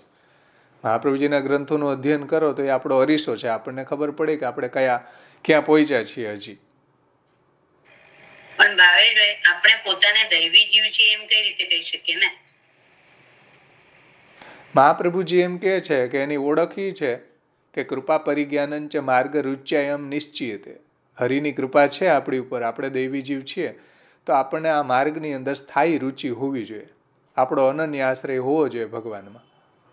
ભગવાનની ભક્તિમાં આપણે પ્રવૃત્ત થવા જોઈએ. તો આપણે દૈવી જીવ છે એવા લક્ષણો મહાપ્રભુજીએ બતાવ્યા છે. લક્ષણો ઉપરથી ડિસાઈડ કરાય ને, બાકી તો જીવને તો મહાપ્રભુજી સમજી જતા કે ગુસાઈજી સમજી જતા. પણ એ આપણા પૂરતું રાખવાનું ને, આપણે કોઈ કે નહીં કરવાનું ને, તો પછી અભિમાનને જ આપણે આ કરીએ ને, અહંકારને જ આપણે પોષણ આપીએ ને. શું પ્રશ્ન પાછું પૂછો? ચાલુ જાય છે. એટલે અહંકારની પાછળ કોઈ ધોબીઘાટ ચલાવવાની જરૂર નથી. અહંકાર બહુ મીઠો શબ્દ છે શાસ્ત્રના એંગલથી. હું પુષ્ટિ જીવ છું, આવો આપણો દાસોહમનો જે ઈગો છે એ તો હોવો જ જોઈએ. જેને મહાપ્રભુજી સુબોધનીજીમાં કહે છે કે થોડો તો દર્પ તો રખનો ही चाहिए, નહીતર જ્ઞાની અને ભક્તમાં કંઈ ડિફરન્સ જ નહીં રહે.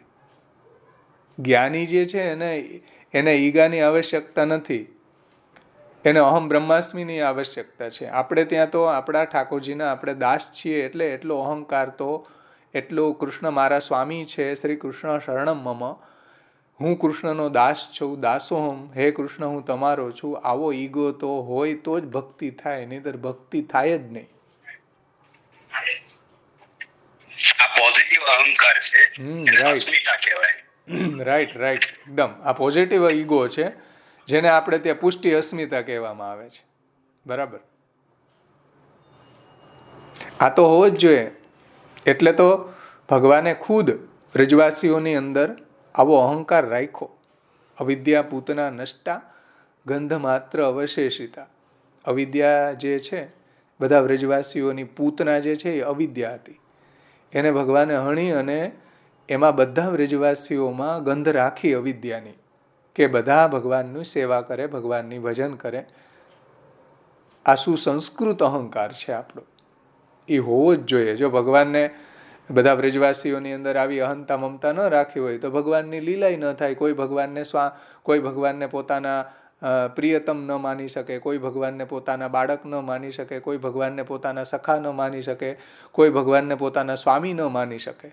જો આ ઈગો ન હોય, આવી અહંતા મમતા ન હોય તો. इसका डिस्कस आज मैंने सुना पुत्रास्त्र चतुर्श्लोकी शामू बाबा का जो सेमिनार था उसमें मैं आपने बोला ये सब सुना, आज सुना. એમાં એ જ વાત કરી છે. મમોત્તમ શ્લોક જનેષુ સખ્યમ સંસાર ચક્રે ભ્રમત સ્વકર્મ ભી તન માયયાત્માત્મજ દારગે સ્વાસક્ત ચિતસ્ય નનાથ ભૂયાત. તો એવા પત્ની પુત્ર એવા દાસ જોઈએ મને કે જે ભગવાનની સેવામાં અનુકૂળ હોય. તો અહંકારની પાછળ કોઈ ધોબીઘાટ ચલાવવાની જરૂર નથી. અહંકારનો સંસ્કાર કરવાની જરૂર છે. એને સુસંસ્કૃત કરી દીધો તો એ આપણને ઉપયોગી છે. અને એ અહંકાર કોઈનો દૂર થતો જ નથી ભાઈ, ભગવાન આપેલી ગિફ્ટ છે. મોટા મોટા જ્ઞાનીઓનો અહંકાર તમે જુઓ આસમાને હોય, એટલો વિરક્ત હોય છતાંય પોતાનું સન્માન કેમ ન કર્યું? હવે સન્માનની શું જરૂર છે? એટલો બધો અહંકાર રાખવાની શું જરૂર છે? મોટા મોટા બ્રાહ્મણોને આ પ્રોબ્લેમ છે કે અમારું સન્માન કેમ ન કર્યું. તો આટલો બધો ઈગો સામાન્ય માણસનો ઈગો છે ને એટલો બધો ન હોય જેટલો ઈગો અત્યારે બ્રાહ્મણોનો ને આ બધા લોકોનો છે, વિરક્તોનો છે. સમજો, જે બધું છોડી દીધું તો ઈગો ક્યાં છૂટ્યો એનો? મોટા મોટા જ્ઞાનીઓને માઠું લાગી જાય. કોણે કીધું ભાઈ એટલો બધો અહંકાર રાખવાની જરૂર શું છે? એટલે અહંકાર છે એ આપણા માટે ઉપયોગી છે જો એને રાઈટ દિશામાં વાપરો તો. સાચી દિશામાં એનો ઉપયોગ કર્યો તો એ આપણને ભગવાનની ભક્તિને વધારવામાં ઉપયોગી છે. એની ઉપર ધોબીઘાટ ચલાવવાની જરૂર નથી આપણે ત્યાં. આપણા મહાપ્રભુજીએ એને સંસ્કાર કર્યો છે આપણી અહંતા, આપણી મમતાનો, કે ભગવાનની અંદર એને વાળી છે, ભગવાનની અંદર એને સમર્પણ કર્યું છે. એટલે તો બ્રહ્મ સંબંધ મંત્રમાં આપણી અહંતા જે છે ને એના ટોકન રૂપે દેહ, ઇન્દ્રિય, પ્રાણ, અંતઃકરણ એ બધી આપણી અહંતા છે. અને દારાગાર, પુત્ર, આપ્ત, વિત્ત આ બધી મમતા છે, મમતાના ટોકન છે. એ બધું આપણા ઠાકોરજીને સમર્પણ કરીએ છીએ, આપણા પ્રભુને. ઉપયોગી છે, ભગવાને આપેલી ગિફ્ટ છે, એ દૂર નહીં થાય કોઈ દી. એ દૂર કરવાવાળા જે લોકો છે એને રિવોલ્ટ થયું છે બધી એનો અહંતા અને એની મમતા. ફરી પાછા એ લોકો વિષયાસક્ત બની ગયા, ફરી પાછા સંસાર આસક્ત બની ગયા. જેટલા વૈરાગી બાબાઓ છે, જેટલા વિરક્ત છે, બ્રહ્મચારીનું નાટક કરી રહ્યા છે, બધા જ તમે જુઓ ક્યાં ગઈ બધી વિરક્ત, એની વિરક્તતા અને બ્રહ્મચર્યતા મોટા ભાગના. એટલે મહાપ્રભુજીને કહેવું પડે કે સંન્યાસ વર્ણમ ભક્તો અન્યથા પતિતો ભવેત. કલિયુગની અંદર કોઈ સંન્યાસ લે કે કોઈ કલિયુગની અંદર આ રીતના વિરક્ત થઈને એવો સંપ્રદાયની અંદર એવા ચલાવે કે અમારે અહીંયા તો લગ્નની એલાવડ નથી, સંન્યાસી બનો તો જ તમે આમાં આવી શકો. અને એના આપણે જોઈએ જ છીએ અત્યારે યુટ્યુબ ઉપર જુઓ કોઈ ગૃહસ્થી આવું કાર્ય, વ્યભિચાર આદિ કાર્ય નથી કરતા જેટલા સંન્યાસીઓ કરે. સ્પેશિયલ મૂવી બનાવવી પડી. આશ્રમ 2, આશ્રમ 1, આશ્રમ 2, આશ્રમ 3 અને હમણાં આશ્રમ 4 આવ્યું. આ સંન્યાસી બાબા ઉપર જ બનાવ્યું. જુઓ કેમ આવું કરવું પડે. મહાપ્રભુજી આ બધી સાયકોલોજી જાણે છે કે ભાઈ ઇન્દ્રિયોના આવેગો છે. સતયુગની અંદર નથી રોકાણા કોઈના, તો દ્વાપરમાંય નથી રોકાણા, ત્રેતામાંય નથી રોકાણા, તો કલયુગમાં કોના રોકાશે? આગના ઘોડા સાથે ખેલવા જેવી વાત છે. ઇન્દ્રિયોના ઘોડા સાથે રમવું, ખેલવું નહીં. એટલે મહાપ્રભુજીએ બધાનું સમર્પણ ઠાકોરજીની સેવામાં કર્યું. શાંતિથી ગૃહસ્થાશ્રમમાં રહ્યો, ભગવાનની સેવા કરો, પ્રજા પણ ઉત્પન્ન કરો તો પ્રભુની સેવામાં ઉપયોગી થાય એવા ભાવથી કરો. કોણ ના પાડે લગ્ન કરવાની? પણ બધું સમર્પણ કરો, પ્રભુને વચ્ચે રાખીને કરો બધું. એટલે બધી ઇન્દ્રિયોના જે વ્યાપારો છે એ તમને દગો નહીં આપે. ભર્જિતા કથિતા ધાના ભૂયો બીજાએ નિશ્ચિતે. ભાગવત એમ કે કોઈ બીજ હોય એ બાફી લેવામાં આવે કે એને શેકી લેવામાં આવે, પછી એમાંથી અંકુર ન ફૂટે. એમ આપણા બધાય જે કામનાઓના બીજ છે ભગવાનની સાથે જોડી દીધા, પછી એમાંથી કોઈ લૌકિક કામનાના બીજ નહીં ફૂટે. પછી એમાંથી ભગવત કામના પ્રગટ થશે. આ રહસ્ય આપણા મહાપ્રભુજીએ સમજાવ્યું છે. કોઈ ઇન્દ્રિયોના ફંક્શન જે છે એને રોક્યા નથી. મનનો વ્યાપાર છે, બધા જ લોકો એમ કે મનને કેન્દ્રિત કરો, નિરોધ કરો, એક જગ્યાએ એને કોન્સન્ટ્રેટ કરો, મેડિટેશન કરો. મહાપ્રભુજી એક એવા આચાર્ય છે કે નહીં, એનો નિગ્રહ નહીં થાય ભાઈ મનનો. મનને ભગવાનની લીલાની અંદર રમણ કરાવો. જેવું બી એ ચંચલ છે એ કોઈની તાકાત નથી. મન અનિરુદ્ધ છે. મનનું નામ જ અનિરુદ્ધ છે, જે ભગવાને ગીતાજીની અંદર વિભૂતિ યોગમાં કહ્યું, ઇન્દ્રિયાણામ મનશ્ચાસ્મિ. ચંચળ મનને વધારે ચંચળ બનાવો, પણ ભગવત પ્રીતિ હશે. રાઈટ. ચંચલ મન છે એને ક્યાંય નિરુદ્ધ નથી કરવું ભાઈ. આપણે અમન બનાવવાની પ્રક્રિયા આપણી સંપ્રદાયની નથી. એને વધારે ચંચળ બનાવો. ક્યાં? તો કે ભગવત લીલામાં. રાઈટ. આ મહાપ્રભુજી કહેવા માંગે છે કે આપણા મનને ભલે ચંચલ બને, ભલે એવું ને એવું રહ્યું, ભગવાનની લીલામાં રમણ કરાવો, ભાગવતમાં રમણ કરાવો, ષોડશ ગ્રંથમાં રમણ કરાવો, બધી લીલાઓમાં રમણ કરાવો, મહાપ્રભુજીના ગ્રંથોમાં રમણ કરાવો. જેટલું મન ચંચલ હશે ને એટલો આનંદી વધારે લઈ શકશે. મનને આપણે નિરુદ્ધ કરવું જ નથી, ભગવાનની લીલામાં રમણ કરાવવું છે. તો જ એન્જોય થશે ભગવાનની લીલા, ભગવાનની સેવા. તમે સવારમાં ઉઠીને આંખો વીંચીને બેસી જાવ તો સેવા કોણ કરે? મનને નિગ્રહ કરવા માટે. અને કોઈનું થયું નથી મનનું નિગ્રહ. એટલે બહુ મોટી સાયકોલોજી છે મહાપ્રભુજીની સંપ્રદાયની અંદર. હા ગિરીશભાઈ, કઈ પ્રશ્ન છે? સમજમાં આવે ને? હા, કોઈ ઇન્દ્રિયોના ફંક્શનને તમે રોકો નહીં ભાઈ. હાથ છે, દર્શનમ સ્પર્શનમ સ્પષ્ટમ તથા કૃતિ ગતિ સદા શ્રવણમ કીર્તનમ સ્પષ્ટમ પુત્રે કૃષ્ણ પ્રિય રતિ પાયોર મલાસ ત્યાગેને શેષ ભાગમ તનો નયે. કાનનો ઉપયોગ ભગવાનના ગુણો સાંભળવામાં કરો, જીભનો ઉપયોગ ભગવાનના ગુણો ગાવામાં કરો, ત્વચાનો ઉપયોગ પ્રભુના સ્પર્શ કરવામાં કરો, આંખોનો ઉપયોગ પ્રભુના સેવામાં કરો, પ્રભુના દર્શન કરવામાં કરો, અને પગ જે છે તથા કૃતિ ગતિ સદા, પગનો ઉપયોગ ભગવાનની સેવા માટે કરો, હાથનો ઉપયોગ પ્રભુની સેવા માટે કરો, તથા કૃતિ ગતિ સદા પુત્રે કૃષ્ણ પ્રિય રતિ. તમે લગ્ન કરો એવા ભાવથી કરો. અને હરિરયજી તો ત્યાં સુધી કહે છે કે ગૃહસ્થાશ્રમ માટે, લગ્ન માટે ઉતાવળ કરવી જોઈએ. કારણ કે જો ગૃહસ્થાશ્રમી હશે ને તો ભગવાનની સેવાનો નિર્વાહ સારી રીતે થઈ શકશે. પત્ની હશે તો. એકલો માણસ કેટલોક સેવા કરી શકશે? સામગ્રી કરે તો કીર્તન ન થાય, કીર્તન કરે તો શૃંગાર ન થાય. 2 હોય, 3 હોય, છોકરા હોય, બધા હોય, કીર્તન થાય, ફૂલ મંડલી થાય, ઠાકોરજીને એક જગાડે, એક કીર્તન કરે, એક સામગ્રી કરે. એટલે હરિરાયજીએ તો એમ કીધું કે ગૃહસ્થાશ્રમ માટે શીઘ્ર પ્રયાસ કરવો જોઈએ. શા માટે ભાઈ? ભોગ ભોગવવા માટે નહીં, ઠાકોરજીની સેવા માટે. કોઈ બધા જુઓ સંપ્રદાયમાં ગૃહસ્થાશ્રમ ઉપર દંડા મારે છે. આપણા મહાપ્રભુજી એક એવા છે કે જેને ગૃહસ્થાશ્રમને એપ્રિશિએટ કર્યો છે, કે જેને બેસ્ટમાં બેસ્ટ ગૃહસ્થાશ્રમને માન્યો છે ભગવત સેવા માટે. બધાને પૂછો, ઘરમાં રહેશો, સંસારમાં રહેશો, પત્ની પુત્રાદિમાં આસક્તિ થશે, ધનમાં આસક્તિ થશે, બધા એમ કે છોડવાને. આપણો મહાપ્રભુ એક એવા છે કે નહીં ભાઈ, છોડવાની જરૂર બિલકુલ નથી, કોઈથી છૂટવાનું નથી. અને છોડશે ને જોડવાની છે. હા, ઠાકોરજીમાં એનું સમર્પણ કરવાનું છે. અને જે લોકોએ છોડ્યું છે ને એ લોકો મિથ્યાચારી થયા, જે ભગવાને ગીતાજીમાં કહ્યું કે ઇન્દ્રિયોથી છોડી દીધું, મનથી એના વિચારો કરે છે, એ મિથ્યાચારી. મિથ્યાચારસ્ય દીનસ્ય, આમાં આવ્યું ને, ગુસાઈજીએ કીધું જો, મિથ્યાચારસ્ય દીનસ્ય પુરુષોત્તમ સંભ્રમાત.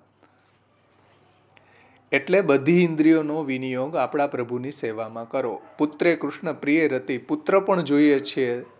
સમજો, પત્ની સાથે તમે ગૃહસ્થાશ્રમ માંડી રહ્યા છો, પ્રજા ઉત્પન્ન કરી રહ્યા છો, ભગવાનની સેવા છે, ભગવાનની સેવાનું અંગ છે. કે પુત્ર એટલે જોઈએ કે પ્રભુ તારી સેવા કરે, ગ્વાલમંડલીમાં ન પધરાવવા પડે. તો પ્રજા ઉત્પન્ન કરવી એ પણ ભગવાનની સેવાનું અંગ છે.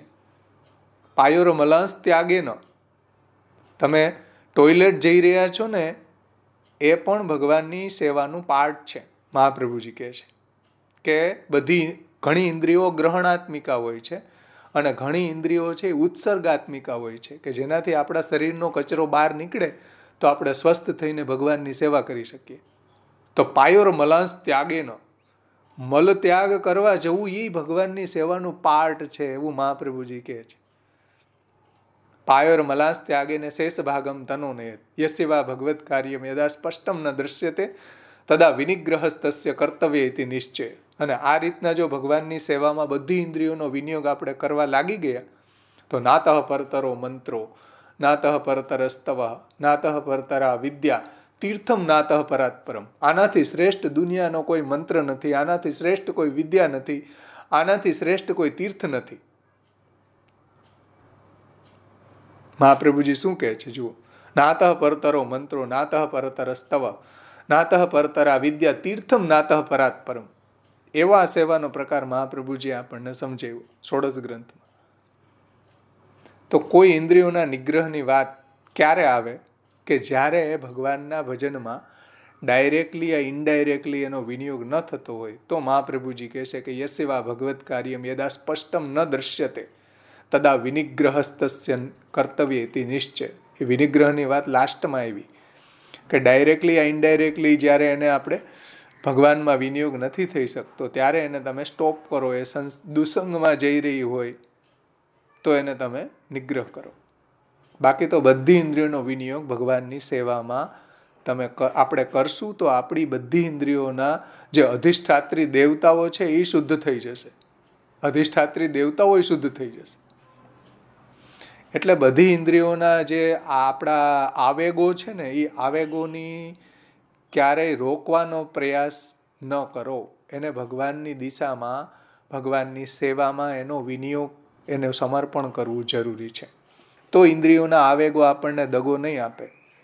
બાકી તો એ જ ઇન્દ્રિયોના ઘોડા એવા છે કે આપણને પટકી દે નીચે, આપણને ખબર ન પડે. ખેર, ચલો આપણે હવે મૂળ વિષય ઉપર આવીએ, આગળ વધીએ. અહીંયા સુધીમાં કોઈને કંઈ પ્રશ્ન હોય તો પૂછી શકે છે.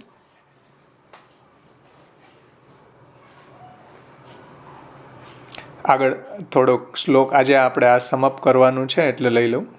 મર્યાદા કેવલા ભ્રાંતા સર્વદોષમયસ્ય હિ મિથ્યાચારસ્ય દીનસ્ય પુરુષોત્તમ સંભ્રમાત.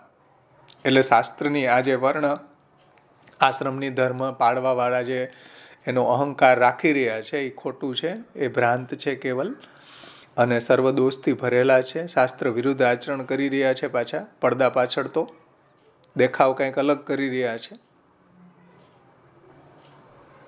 મિથ્યા, આજે જ એક વૈષ્ણવે આ પ્રશ્ન પૂછેલો છે કે આપણા સંપ્રદાયની અંદર આવું કેમ થાય છે. કેટલા બહેનોના ઓડિયો રેકોર્ડિંગ, કોઈ ભાઈ છે ને, નામ ભૂલી ગયો, આશીષ શાહ. હા, આશીષભાઈએ મૂકેલા છે. આશીષ. હા, આશીષભાઈએ મૂકેલા છે. મને કે આવું કેમ? મેં કીધું એ સાચું છે. તો આપણા સંપ્રદાયમાં આવું કેમ થાય છે? એક જ કારણ, મહાપ્રભુજીની આ ભવિષ્યવાણી છે.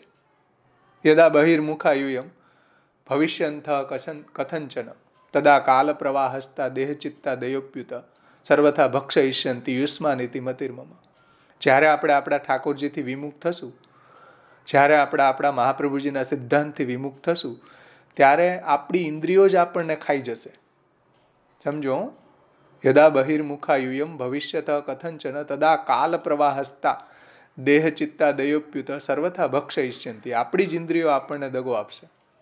જ્યારે આપણે ભગવાનથી વિમુખ થશું ને, બીજાની વાત તો દૂર રહી, આપણી ઇન્દ્રિયો જ આપણને પટકી દેશે નીચે, એવું મહાપ્રભુજી કહે છે. મહાપ્રભુજીની આ 550 વર્ષ પહેલાંની ભવિષ્યવાણી છે કે જે કોઈ બી કૃષ્ણથી વિમુખ થયો અને મહાપ્રભુજીના સિદ્ધાંતથી વિમુખ થશે એટલે આવો વ્યભિચાર, શાસ્ત્ર વિરુદ્ધ આચરણ, અનીતિ, પછી અનીતિના ધનનો સંગ્રહ, અવૈષ્ણવના ધનનો સંગ્રહ, અન્યાશ્રયવાળાઓના ધનનો સંગ્રહ, આ બધું થશે.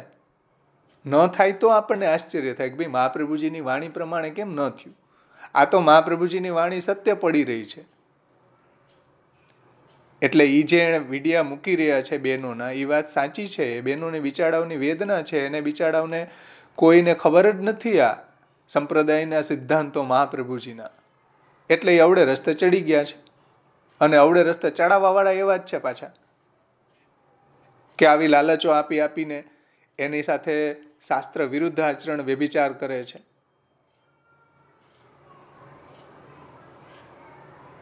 આવા લોકોને ક્યારેય ભગવત પ્રાપ્તિ ન થાય. જે આસુરી જીવો છે આમાં ઘૂસી ગયા છે બધા. એટલે મહાપ્રભુજી પુષ્ટિ પ્રવાહ મર્યાદા ભેદ ગ્રંથમાં છેલ્લે કહેશે કે પ્રવાહેપી સમાગત્ય પુષ્ટિસ્તસ્તેર ન યુજ્યતે સોપી તૈસ્તત્કુલે જાતા કર્મણા જાયતે હતા. પુષ્ટિ સંપ્રદાયની અંદર પુષ્ટિ ભક્તોના કુળમાંય આસુરી જીવ પેદા થાય છે ભાઈ. અને આસુરી કુળમાંય પુષ્ટિ જીવ જન્મે છે. વાર્તા પ્રસંગોમાં આવે છે, કોણ આસુરી જીવ કોને પુત્ર થયો હતો?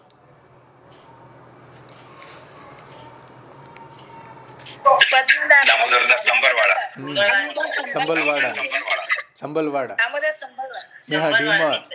મેહા ઢીમર. જો મેહા ઢીમર ભગવદી હતા. પુત્રે ના પાડી દીધી શરણે જવાની છે ને.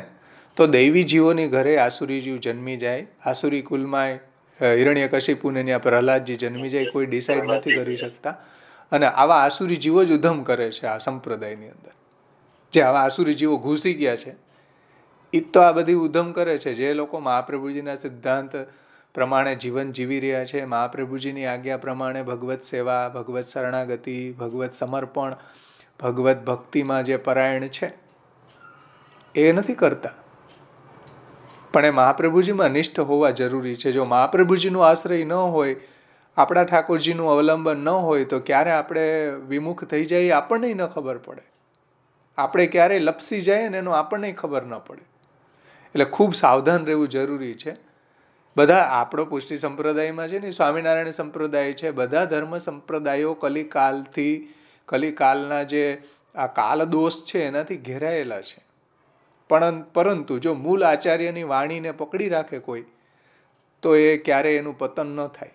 ઇમ્પોસિબલ કોઈ એને ડગાવી શકે. ભગવાન એનું રક્ષણ કરે, મહાપ્રભુજી એનું રક્ષણ કરે. પણ જો મહાપ્રભુજીના શરણાગતિ, ભગવાનની શરણાગતિ છૂટી પછી ખબર નહીં કે એ ક્યાં જાય, પછી એનું કોઈ રક્ષણ ન કરે. સમજમાં આવી ને વાત? ચલો પછી જુઓ, વેદ શાસ્ત્રોક્ત ધર્માણામ રાહિત્યાત. વેદ શાસ્ત્રોક્ત ધર્મથી રહિત હોય છે. ગમે એ ખાઈ લે, ગમે એ પી લે, ગમે એ જોઈ લે, કોઈ એટલે કોઈ બંધન જ નહીં. મન ફાવે એવું કરે, એવો કોઈ દી પુષ્ટિ માર્ગ હોઈ ન શકે ભાઈ. વેદ શાસ્ત્રોક્ત ધર્માણામ રાહિત્યા ચિત્ત નૈષ્ઠુર્યાત. એનું ચિત્ત છે નિષ્ઠુર હોય છે, બીજાને સમજી જ ન શકે. ન દોષોપહરતી તસ્ય સાભિમાનસ્ય જાયતે. આવા લોકોના દોષ દૂર નથી થતા. આનો નિવેડો તો આવવો જોઈએ કે નહીં? પણ નહીં. કેમ કે ન દોષોપહરતિ તસ્ય સાભિમાનસ્ય જાયતે. એટલે આવા લોકોના દોષ દૂરેય નથી થતા. દોષ દૂર થવાય દુષ્કર છે, કારણ કે એને બીજામાં પુરુષોત્તમનો સંભ્રમ થઈ ગયો છે, એવો અહંકાર છે, એને સાભિમાનસ્ય જાયતે. જુઓ, એને અભિમાનના કારણે એ પોતાને ભગવદી માનવા લાગી ગયા છે, અને બીજા મહારાજોની અંદર એને પુરુષોત્તમનો સંભ્રમ થઈ ગયો છે. આવા જે અહંકારી લોકો છે એના દોષ દૂર થવા બહુ કઠિન છે ભાઈ. અને આવા જીવોને મર્યાદીય સમાખ્યાતો ભક્તોયમ કેવલમ શ્રમાત. આવા જીવો છે એ મર્યાદી જીવો કહેવામાં આવે છે. પુષ્ટિ મર્યાદાનો અધમ પ્રકાર છે. અને ભક્તોયમ કેવલમ શ્રમાત. અને આવા લોકોની જે ભક્તિ છે એ કેવલ શ્રમ છે, દેખાવ માત્રની છે.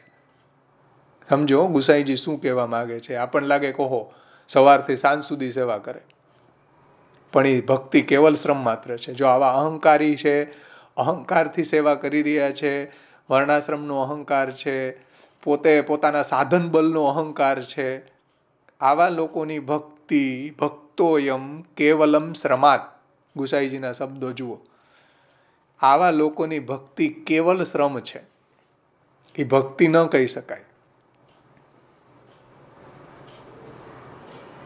શ્રમ એવ હિ કેવલમ, જે ભાગવત એમ કહે છે કે ધર્મસ્વનુષ્ઠિત પુંસામ વિશ્વક્ષેન કથાસુય નો ઉત્પાદ્ય યદિ રતિમ શ્રમ એવ હિ કેવલમ. વિશ્વક્ષેન ભગવાનમાં પ્રીતિ ન થઈ, વિશ્વક્ષેન ભગવાનમાં જે ધર્મનું પાલન કરવાથી પ્રીતિ ન થતી હોય એવા ધર્મનું પાલન કરવું એ પણ શ્રમ એવ હિ કેવલમ છે. તો અહંકાર માણસને પછાડી દે. ગમે એવી સેવા કરતો હોય ને, પણ એને એવું લાગે જેમ ગોવિંદાસ ભલ્લા છે, જુઓ બધાથી વધારે સેવા કરતા હતા, પાછા પ્રસાદી નહોતા લેતા ત્યાં ભંડારમાંથી, પ્રસાદી ભંડારમાંથી, શ્રીનાથજીના કે મહાપ્રભુજીના. જાતે ચૂટકી માગીને ધજાજીને ભોગ ધરીને લેતા. શ્રીનાથજીને ન ગમતું કે આ અહંકારથી કરે ને બધી સેવા, બીજા સેવા ટહેલવાઓને નીચા દેખાડવા માટે કરે. આ તો તામસ ભક્તિ થઈ ગઈ. તમે જ્યારે બીજા સેવા ટહેલવાઓનો નીચા દેખાડવા માટે ભક્તિ કરતા હોય તો એ તો તામસ ભક્તિ કહેવાય, ભાગવત ને મહાપ્રભુજી પ્રમાણે, જે કપિલ ભગવાને કહ્યું દેવહૂતિજીને. રાજસ ભક્તિ, તામસ ભક્તિ, સાત્વિક ભક્તિ, નિર્ગુણ ભક્તિ.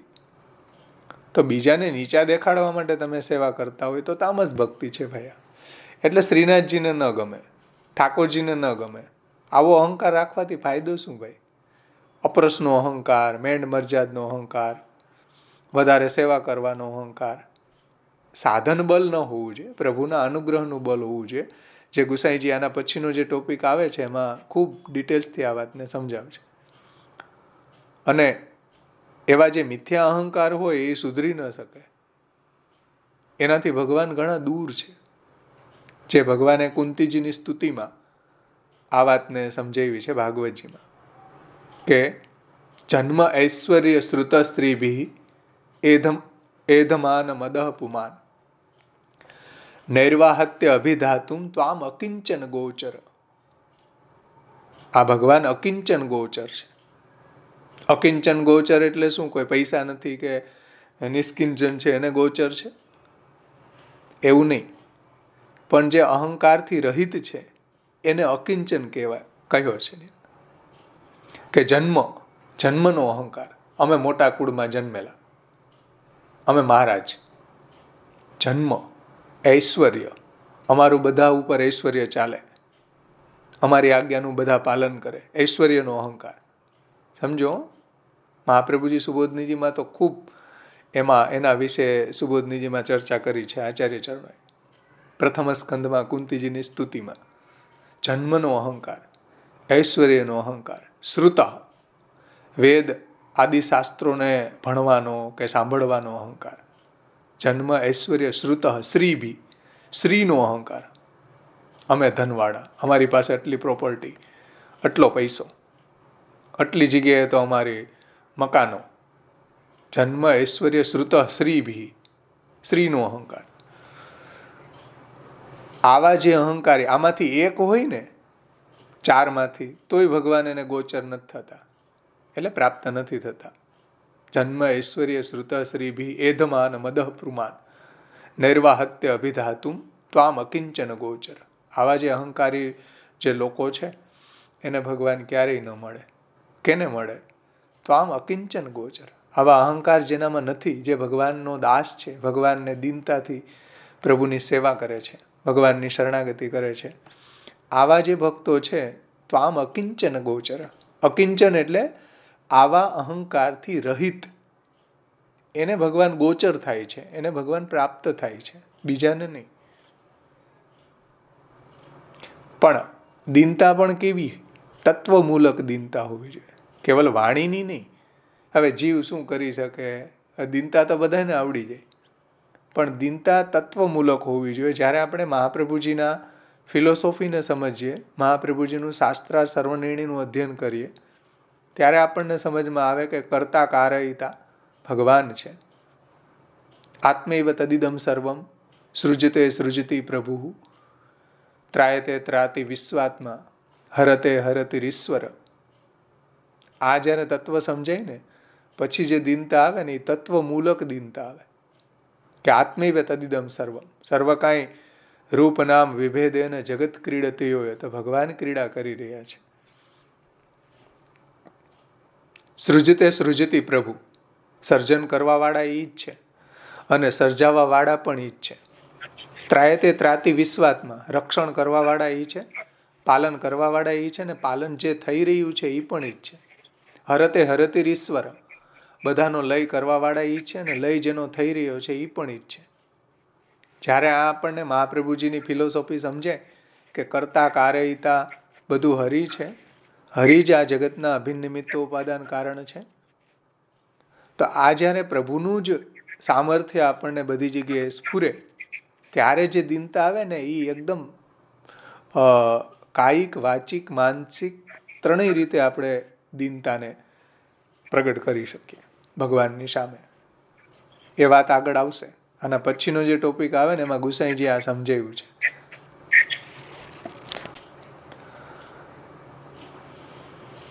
આ વાત આગળ સમજાવશે ગુસાઈજી કે તત્વમૂલક દીનતા હોવી જોઈએ. કેવલ વાણીના લેવલ ઉપરની દીનતા જે છે ને અંદર અહંકાર ભરેલો હોય તો એ દીનતા ન કહેવાય.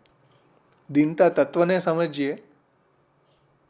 મહાપ્રભુજીએ જે રીતના જગતનું સ્વરૂપ, જીવનું સ્વરૂપ, ભગવાનનું સ્વરૂપ સમજાવ્યું, આ બધું સમજીએ ત્યારે આપણને તત્વમૂલક સાચી દીનતા આવે કે નહીં હો ભાઈ, ખરેખર બધું પ્રભુ જ મારી પાસે કરાવડાવે છે, જીવનું કંઈ સામર્થ્ય નથી. આવો દૈન્ય ભાવ તત્વને સમજીએ ત્યારે આવે, પ્રભુનું મહાત્મ્ય સમજીએ ત્યારે સ્ફુરે. વાણીથી તો બધા જ કરી દે, બોલતા તો બધાને આવડી જાય, પણ સારું એમાંય કંઈ વાંધો નહીં, પહેલાં તો બોલવાના લેવલ ઉપર જ આવશે. ખેર ચલો. જન્મ ઐશ્વર્ય શ્રુત શ્રીભી એધમાન મદઃ પુમાન નૈર્વાહત્ય અભિધાતુમ ત્વામ અકિંચન ગોચર. ભગવાન અકિંચન ગોચર છે. આવા અહંકારથી જે રહિત છે ભક્તો, એને ગોચર થાય છે. અને એના સુબોધનીજીમાં મહાપ્રભુજી આજ્ઞા કરે છે કે જે લોકોને આવો અહંકાર છે, જન્મનો, ઐશ્વર્યનો, શ્રીનો, શ્રુતનો, આવા લોકોના મુખથી જ્યારે કૃષ્ણ શબ્દ નીકળે ને તો એ કેવલ સાઉન્ડ માત્ર છે, એમાં ભગવાન નથી બિરાજતા. આવા અહંકારી લોકોના મુખમાંથી જ્યારે કૃષ્ણ શબ્દ નીકળે કે એ સત્સંગ કરાવે ત્યારે એમાં ભગવાન નથી બિરાજતા. મહાપ્રભુજી એમ કે કૃષ્ણ શબ્દ બોલ્યા આપણે, એનો અર્થ સાક્ષાત પરબ્રહ્મ થાય. સમજો, કૃષ્ણ, શ્રી કૃષ્ણ શરણમ મમ, શ્રી કૃષ્ણ મારા રક્ષક છે. શરણમ ગ્રહ રક્ષિત્ર, શરણનો અર્થ રક્ષક થાય, કે પ્રભુ મારા રક્ષક છે, સાક્ષાત પરબ્રહ્મ એવો અર્થ થાય. પરંતુ કોઈ આવા અહંકારથી શ્રી કૃષ્ણ બોલી રહ્યો છે, એ કેવલ સાઉન્ડ માત્ર છે, કૃષ્ણ એમાં બિરાજતા નથી. સમજમાં આવે વાત? જેમ કોઈ ગાયત્રી મંત્ર શુદ્ર બોલે તો એમાંથી એના જે અધિદેવતા છે ભગવાન, એ તિરોહિત થઈ જાય. અનધિકારી વ્યક્તિ મંત્ર બોલે તો એમાંથી એના દેવતા તિરોહિત થઈ જાય. એ પછી કેવલ સાઉન્ડ રહે. અત્યારે સાઉન્ડ વાગે જ છે ગાયત્રી મંત્રના, ઓમ ભૂર ભૂર વાસ્વ વાગે, એ બધા સાઉન્ડ છે, એમાં એના દેવતા છે એ તિરોહિત થઈ જાય. એવી રીતના જે આવા કોઈ અહંકારી લોકો જ્યારે ભગવાનનું નામ બોલે છે ત્યારે એ કેવલ સાઉન્ડ માત્ર છે, એમાં ભગવાન નથી બિરાજતા. એવા લોકોના સત્સંગથી કંઈ ભક્તિ ન વધે. એટલે આખો જલભેદ ગ્રંથ મહાપ્રભુજીએ જલભેદ પંચપદ્યાની સમજાવ્યું. એમાં આપણે અત્યારે નહીં જાય, પરંતુ તાત્પર્ય એટલું છે કે સાભિમાનસ્ય જાયતે, અભિમાની લોકો જે છે એ ભગવાનની પ્રાપ્તિ ન કરી શકે. અહીંયા તો પહેલી શરત છે શરણાગતિ. પહેલી શરત છે આપણા અહંકારને ભગવદગામી બનાવો, દાસોહમ બનાવો. ઈશ્વરો અહમ, અહમ ભોગી. આ જે અહંકારો છે ને, ભગવાને 16મા અધ્યાયમાં આસુરી જીવોના લક્ષણ બતાવ્યા છે. ઈશ્વરો અહમ, અહમ ભોગી, સિદ્ધો અહમ બલવાન સુખી, આઢ્યો ભી જન્વાન અસ્મી, કોન્યોસ્તિ સદૃશો મયા. હું બળવાન છું, હું ધનવાન છું, હું ઊંચા કુળનો છું, હું યજ્ઞ કરીશ, હું દાન કરીશ. યજ્ઞ યક્ષે દાસ્ય વિમોદિસ્ય ઇતિ અજ્ઞાન વિમોહિતા. આ અજ્ઞાનથી વિમોહિત વ્યક્તિ છે. તો અભિમાનસ્ય જાયતે, આવા અભિમાની લોકો સુધરી ન શકે. એટલે કહે છે કે ન દોષોપહરતી તસ્ય સાભિમાનસ્ય જાયતે. આવા લોકોના દોષ દૂર નથી થતા. મર્યાદીય સમાખ્યાતો ભક્તો એમ કેવલ શ્રમાત. આ મર્યાદી જીવો કહેવામાં આવે છે. પુષ્ટિ મર્યાદા જીવોનો અધમ પ્રકાર છે. અને ભક્તો એમ કેવલમ શ્રમાત, એની ભક્તિ કેવલ શ્રમ માત્ર જ છે. ન ચાસ્ય શ્રીમત પ્રાપ્તિ. ગુસાઈજી શું કહે કે આને શ્રી પ્રભુની પ્રાપ્તિ થતી જ નથી. સમજો, ન ચ અસ્ય શ્રીમત પ્રાપ્તિ. આવા લોકોને ભગવાનની પ્રાપ્તિ નથી થતી. હવે શું આની દવા કાંઈ છે? તો ગુસાઈજી કે છે, એક દવા છે. શું? તો કે પુરુષોત્તમ સંભ્રમાત.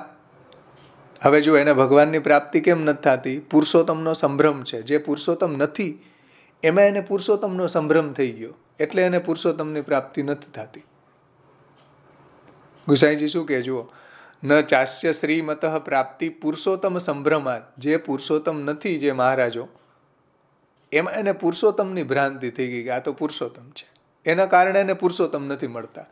કારણ કે જે પુરુષોત્તમ છે એમાં એને પુરુષોત્તમ નથી લાગતા, અને જે પુરુષોત્તમ નથી એમાં એને પુરુષોત્તમની સંભ્રમ થઈ ગયો. ભાઈ, આ ગુસાઈજી કહે છે, ઓ સાક્ષાત નંદ નંદન, અમને તો ઈચ્છા એ છે જે હું નંદન તમે તાત,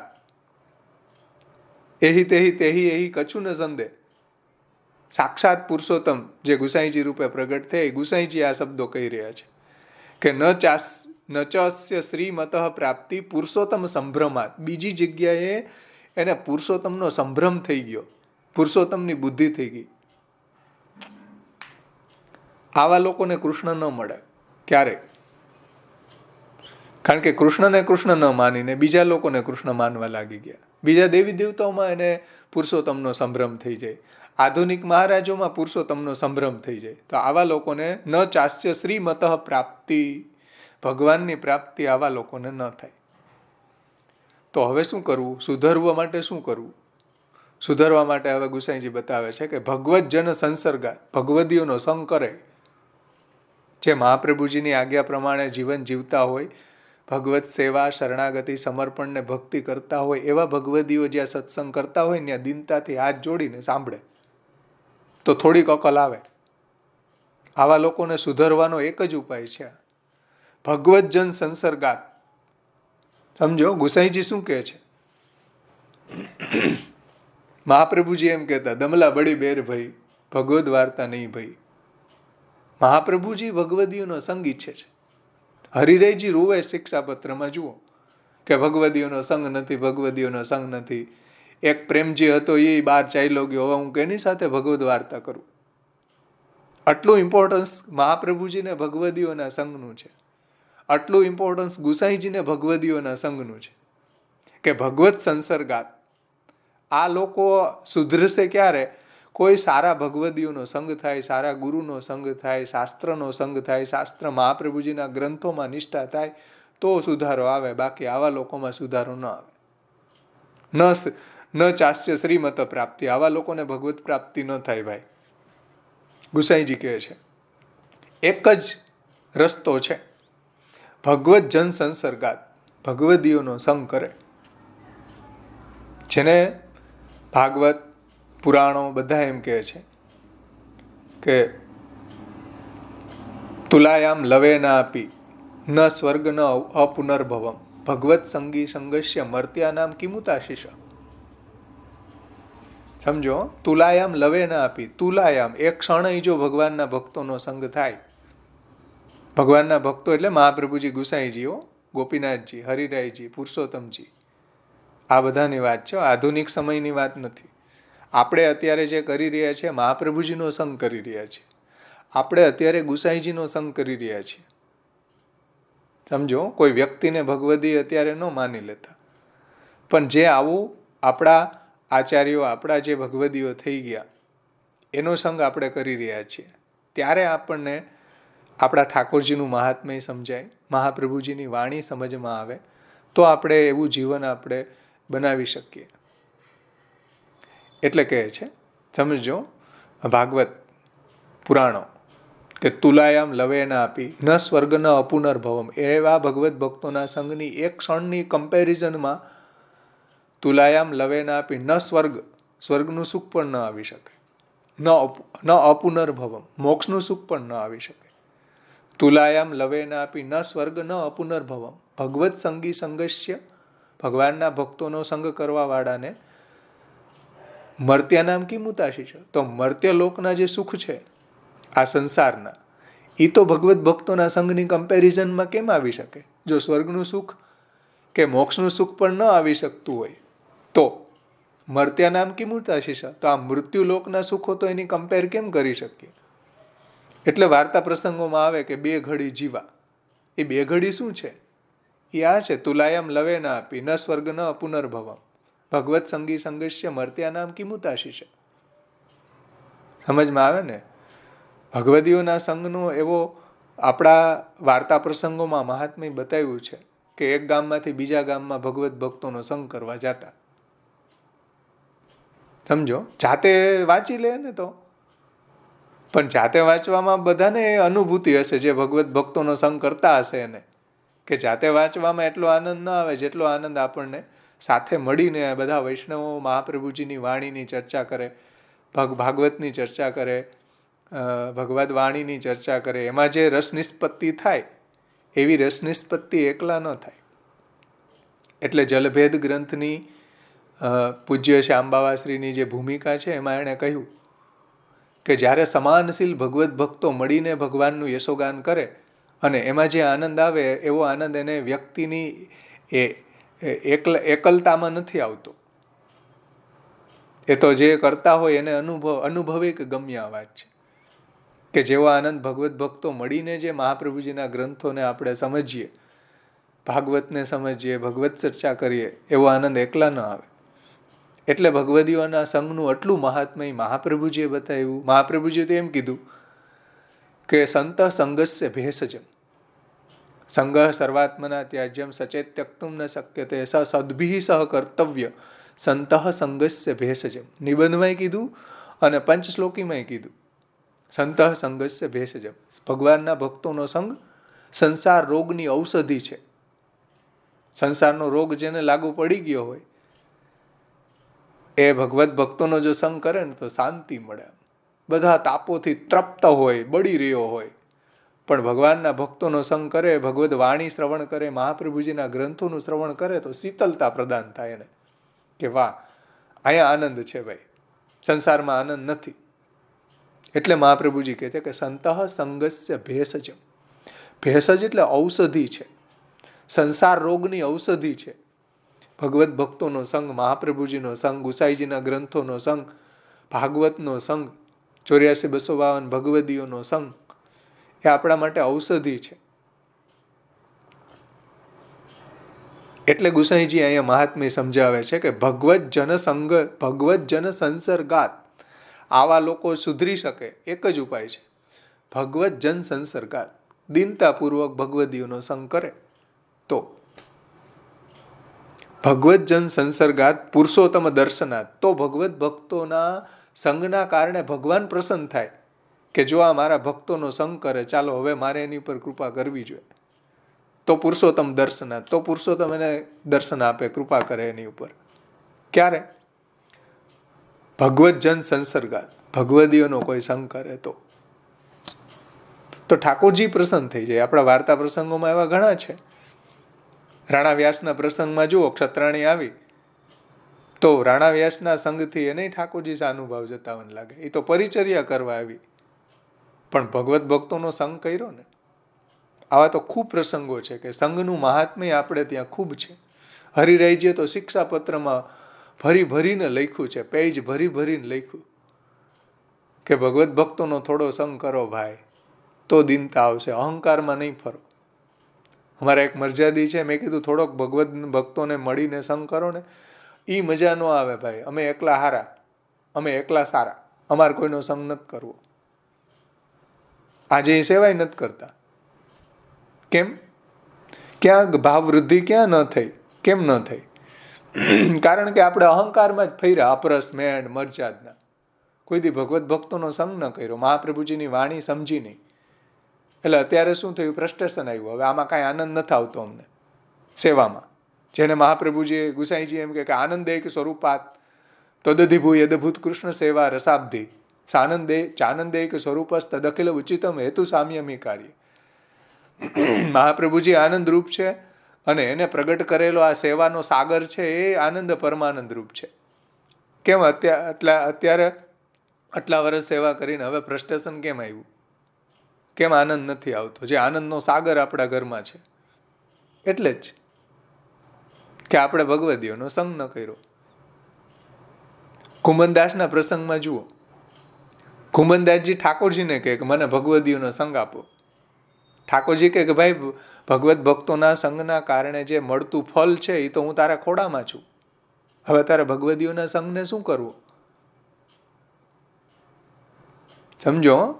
કુમનદાસજીનો પ્રસંગ જુઓ. કુમનદાસજી કે સાચી વાત છે ભાઈ, હીરો છે મારા ખોડામાં, પણ કોઈ એની કિંમત બતાડવા વાળો ઝવેરી તો જોઈએ કે નહીં? તો ઠાકોરજી કે કઈ વાંધો નહીં, ચતુર્બુદ્દાસ થશે ભગવદી અને સત્સંગ કરશે. જો એન્જોયમેન્ટ ક્યારે આવે ભગવદ લીલાનો? જ્યારે ભગવત ભક્તોની સાથે આપણે ભગવાનના ચરિત્રોનું ગાન કરીએ. કુમનદાસજી જેવા ભગવદીઓ જેને વ્યસન અવસ્થા, માનસી, સર્વાત્મ ભાવ સિદ્ધ છે, જેના ખોડામાં ઠાકોરજી બિરાજે છે, એ એમ કે મને ભગવદીઓનો સંગ જોઈએ. કંઈક રહસ્ય તો છે ને આમાં, ભગવત ભક્તોના સંગમાં. પણ કોઈને માફક નથી આવતું, મોટા મોટા મહારાજોને માફક નથી આવતું. પણ કુમનદાસજી જેવા ભગવદીઓ એમ કહે છે. હા, આપણે અત્યારે આ યુટ્યુબ પર આપણે વિદ્યાલયમાં સુબોધિની ચાલે છે, આ બધું ચાલે છે, એ આપણે સાંભળીએ તો એ બધાનો ભક્તોનો સંગ જ કહેવાય ને. રાઈટ. કારણ કે આપણે અત્યારે તો કોઈના ઘરે બહુ જઈ નથી શકતા, અને કોઈની શારીરિક અશક્તિ હોય એટલે જઈ ન શકે, તો અત્યારે તમે કરો છો એટલે બધા મળીને કરીએ છીએ ને, ગુસાઈજીનો સંગ કરીએ છીએ. એ બી સત્સંગ જ છે ને, એટલે ભગવદીઓનો સંગ જ છે ને નિરંતર. હા, કરવો જોઈએ. મહાપ્રભુજીની વાણીનો કથા દ્વારા, કથા એટલે આ બધી આખો દિવસ ચાલે છે ને બધું, શરદ બાવાનું ને અમારે બપોરે સુબોધિની બી ચાલે છે 1 થી 3, તો એ બધો ભક્તનો સંગ જ કહેવાય ને. બરાબર, ભક્તનો સંગ જ કહેવાય અને કરવો જ જોઈએ.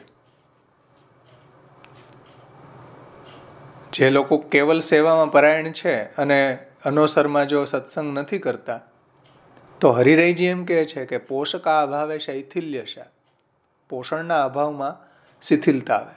જેમ દીવો હોય એમાં દિવેલ ન હોય તો દીવો લાંબો સમય એ પ્રજ્વલિત ન રહે.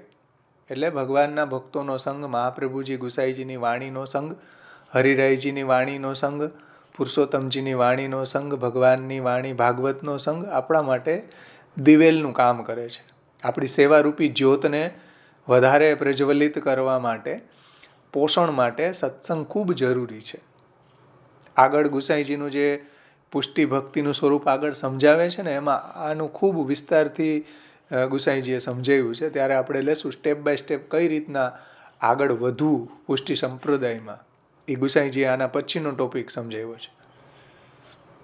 એટલે પુષ્ટિજીવના લક્ષણ કેવા હોય એ પછી સમજાવશે. પહેલાં તો પ્રવાહી જે અધમ પ્રકાર કેવો હોય, પુષ્ટિ પ્રવાહી જીવનો અને પુષ્ટિ મર્યાદા જીવનો અધમ પ્રકાર કેવો હોય એ સમજાયું.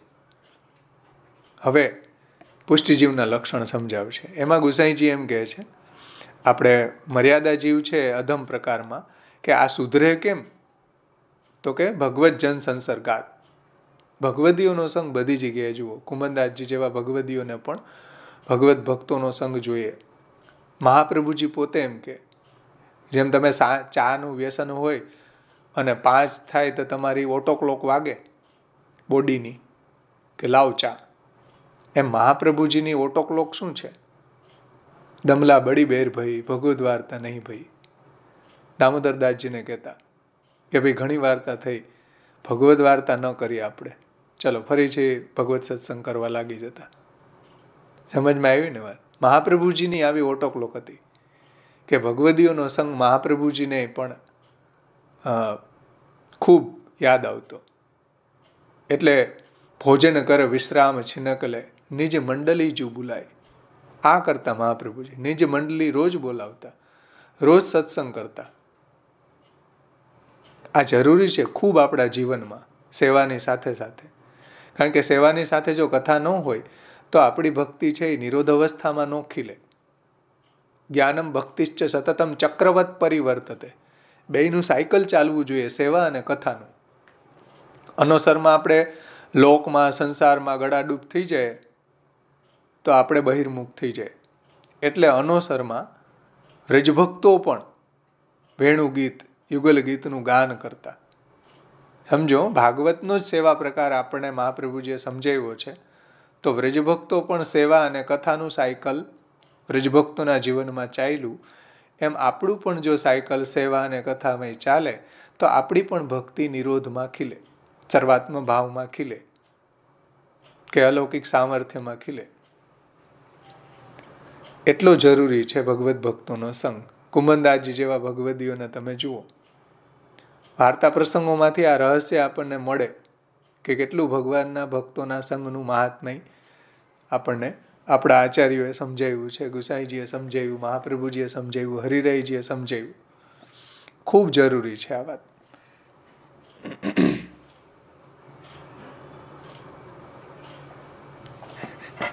ભગવત જન સંસર્ગાત. આવા અધમ જે લોકો છે એને જો ભગવદીઓનો સંગ થાય તો સુધરી જાય.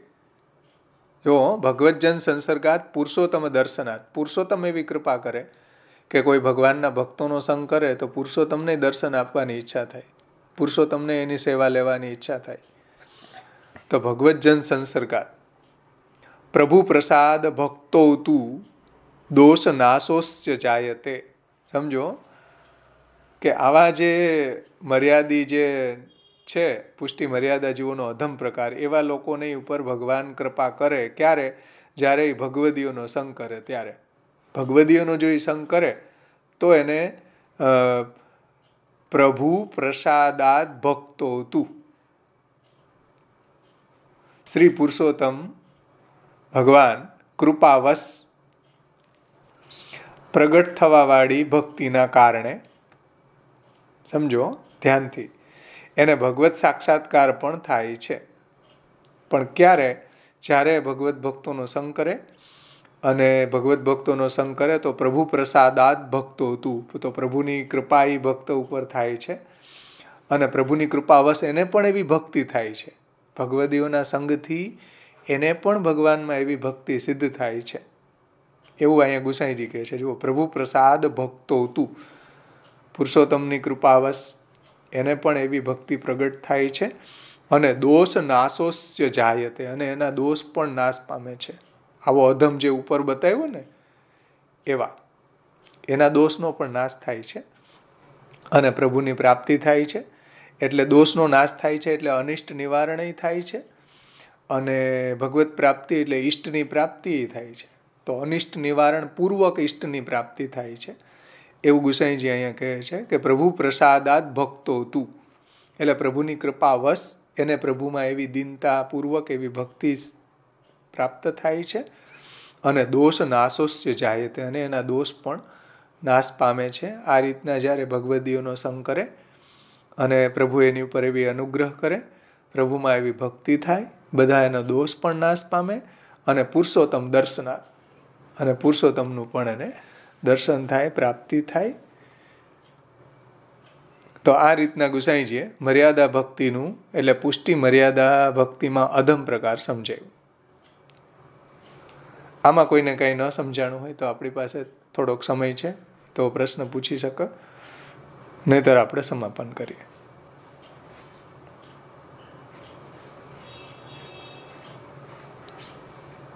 કોઈને પ્રશ્ન છે? હા ભાવેશભાઈ, આ રિપીટ કરો ને આ શ્લોક છેલ્લો. ભગવત જન સંસર્ગાત પુરુષોત્તમ દર્શનાત પ્રભુ પ્રસાદ ભક્તો તું દોષ નાશોસ્ય જાયતે.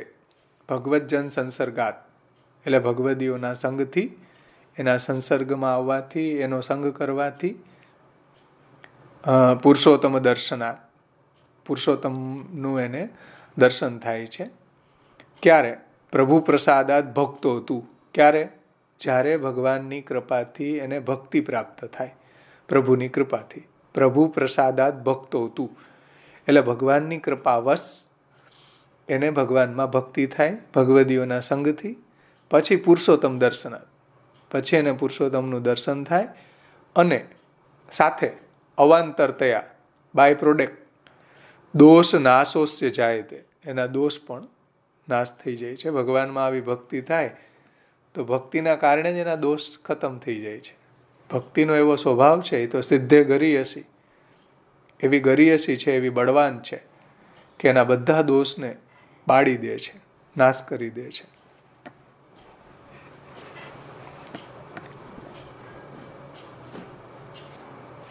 છે કોઈને બીજા પ્રશ્ન? ભાવેશભાઈ, જય શ્રી કૃષ્ણ. જય શ્રી કૃષ્ણ. આપણે અત્યારે પુસ્તક હવે હમણાં નથી વાંચતા, પણ શરદ બાવાના, શ્યામ બાવાના, રવિ બાવાના, તમારા બધા સાંભળતા હોઈએ તો એ સત્સંગ કહેવાય કે પછી અધ્યયન કહેવાય કે આપણે ભગવત વાર્તા કરવી જ જોઈએ? એ સત્સંગ કહેવાય. એ સારું.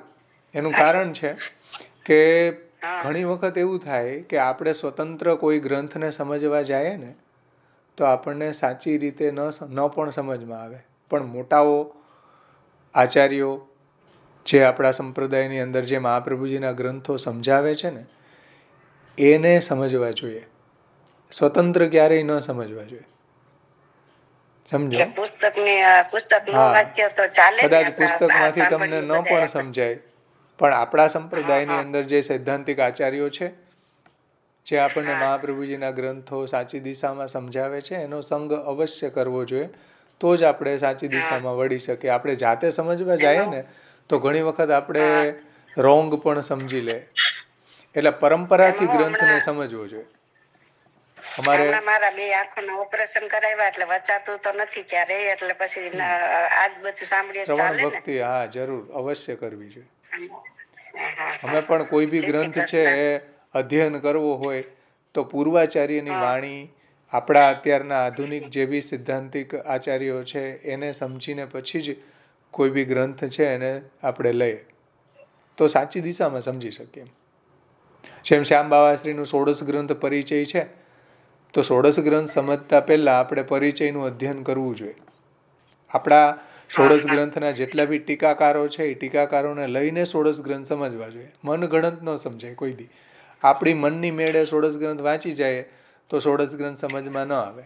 પણ 16 ગ્રંથ ઉપર આપણા ગોકુલનાથજીએ, હરિરાયજીએ, પુરુષોત્તમજીએ, શ્રી ગુસાઈજીએ જે આપણને એ ગ્રંથોને સમજાવવા માટે જે ટીકાઓ લખી છે એને સમજીએ તો 16 ગ્રંથ સમજમાં આવે સાચી દિશામાં.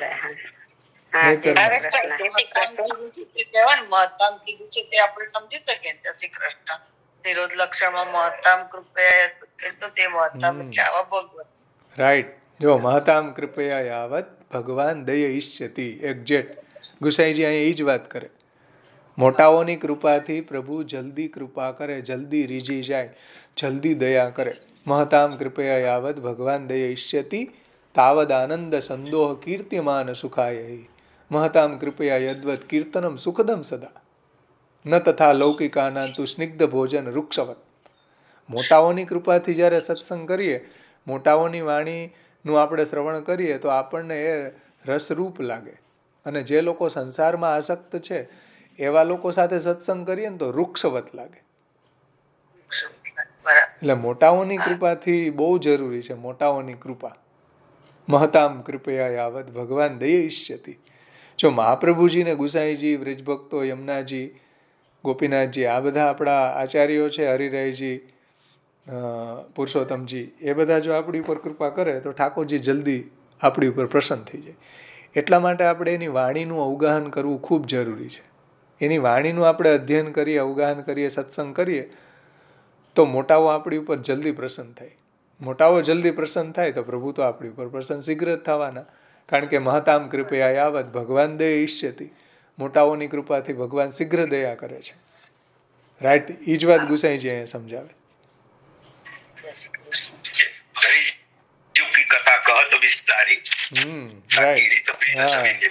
કીર્તનમાં આવે કે હરી ચૂકી કથા કહત વિસ્તારી, તાકી રીત પ્રીત છબી ન્યારી.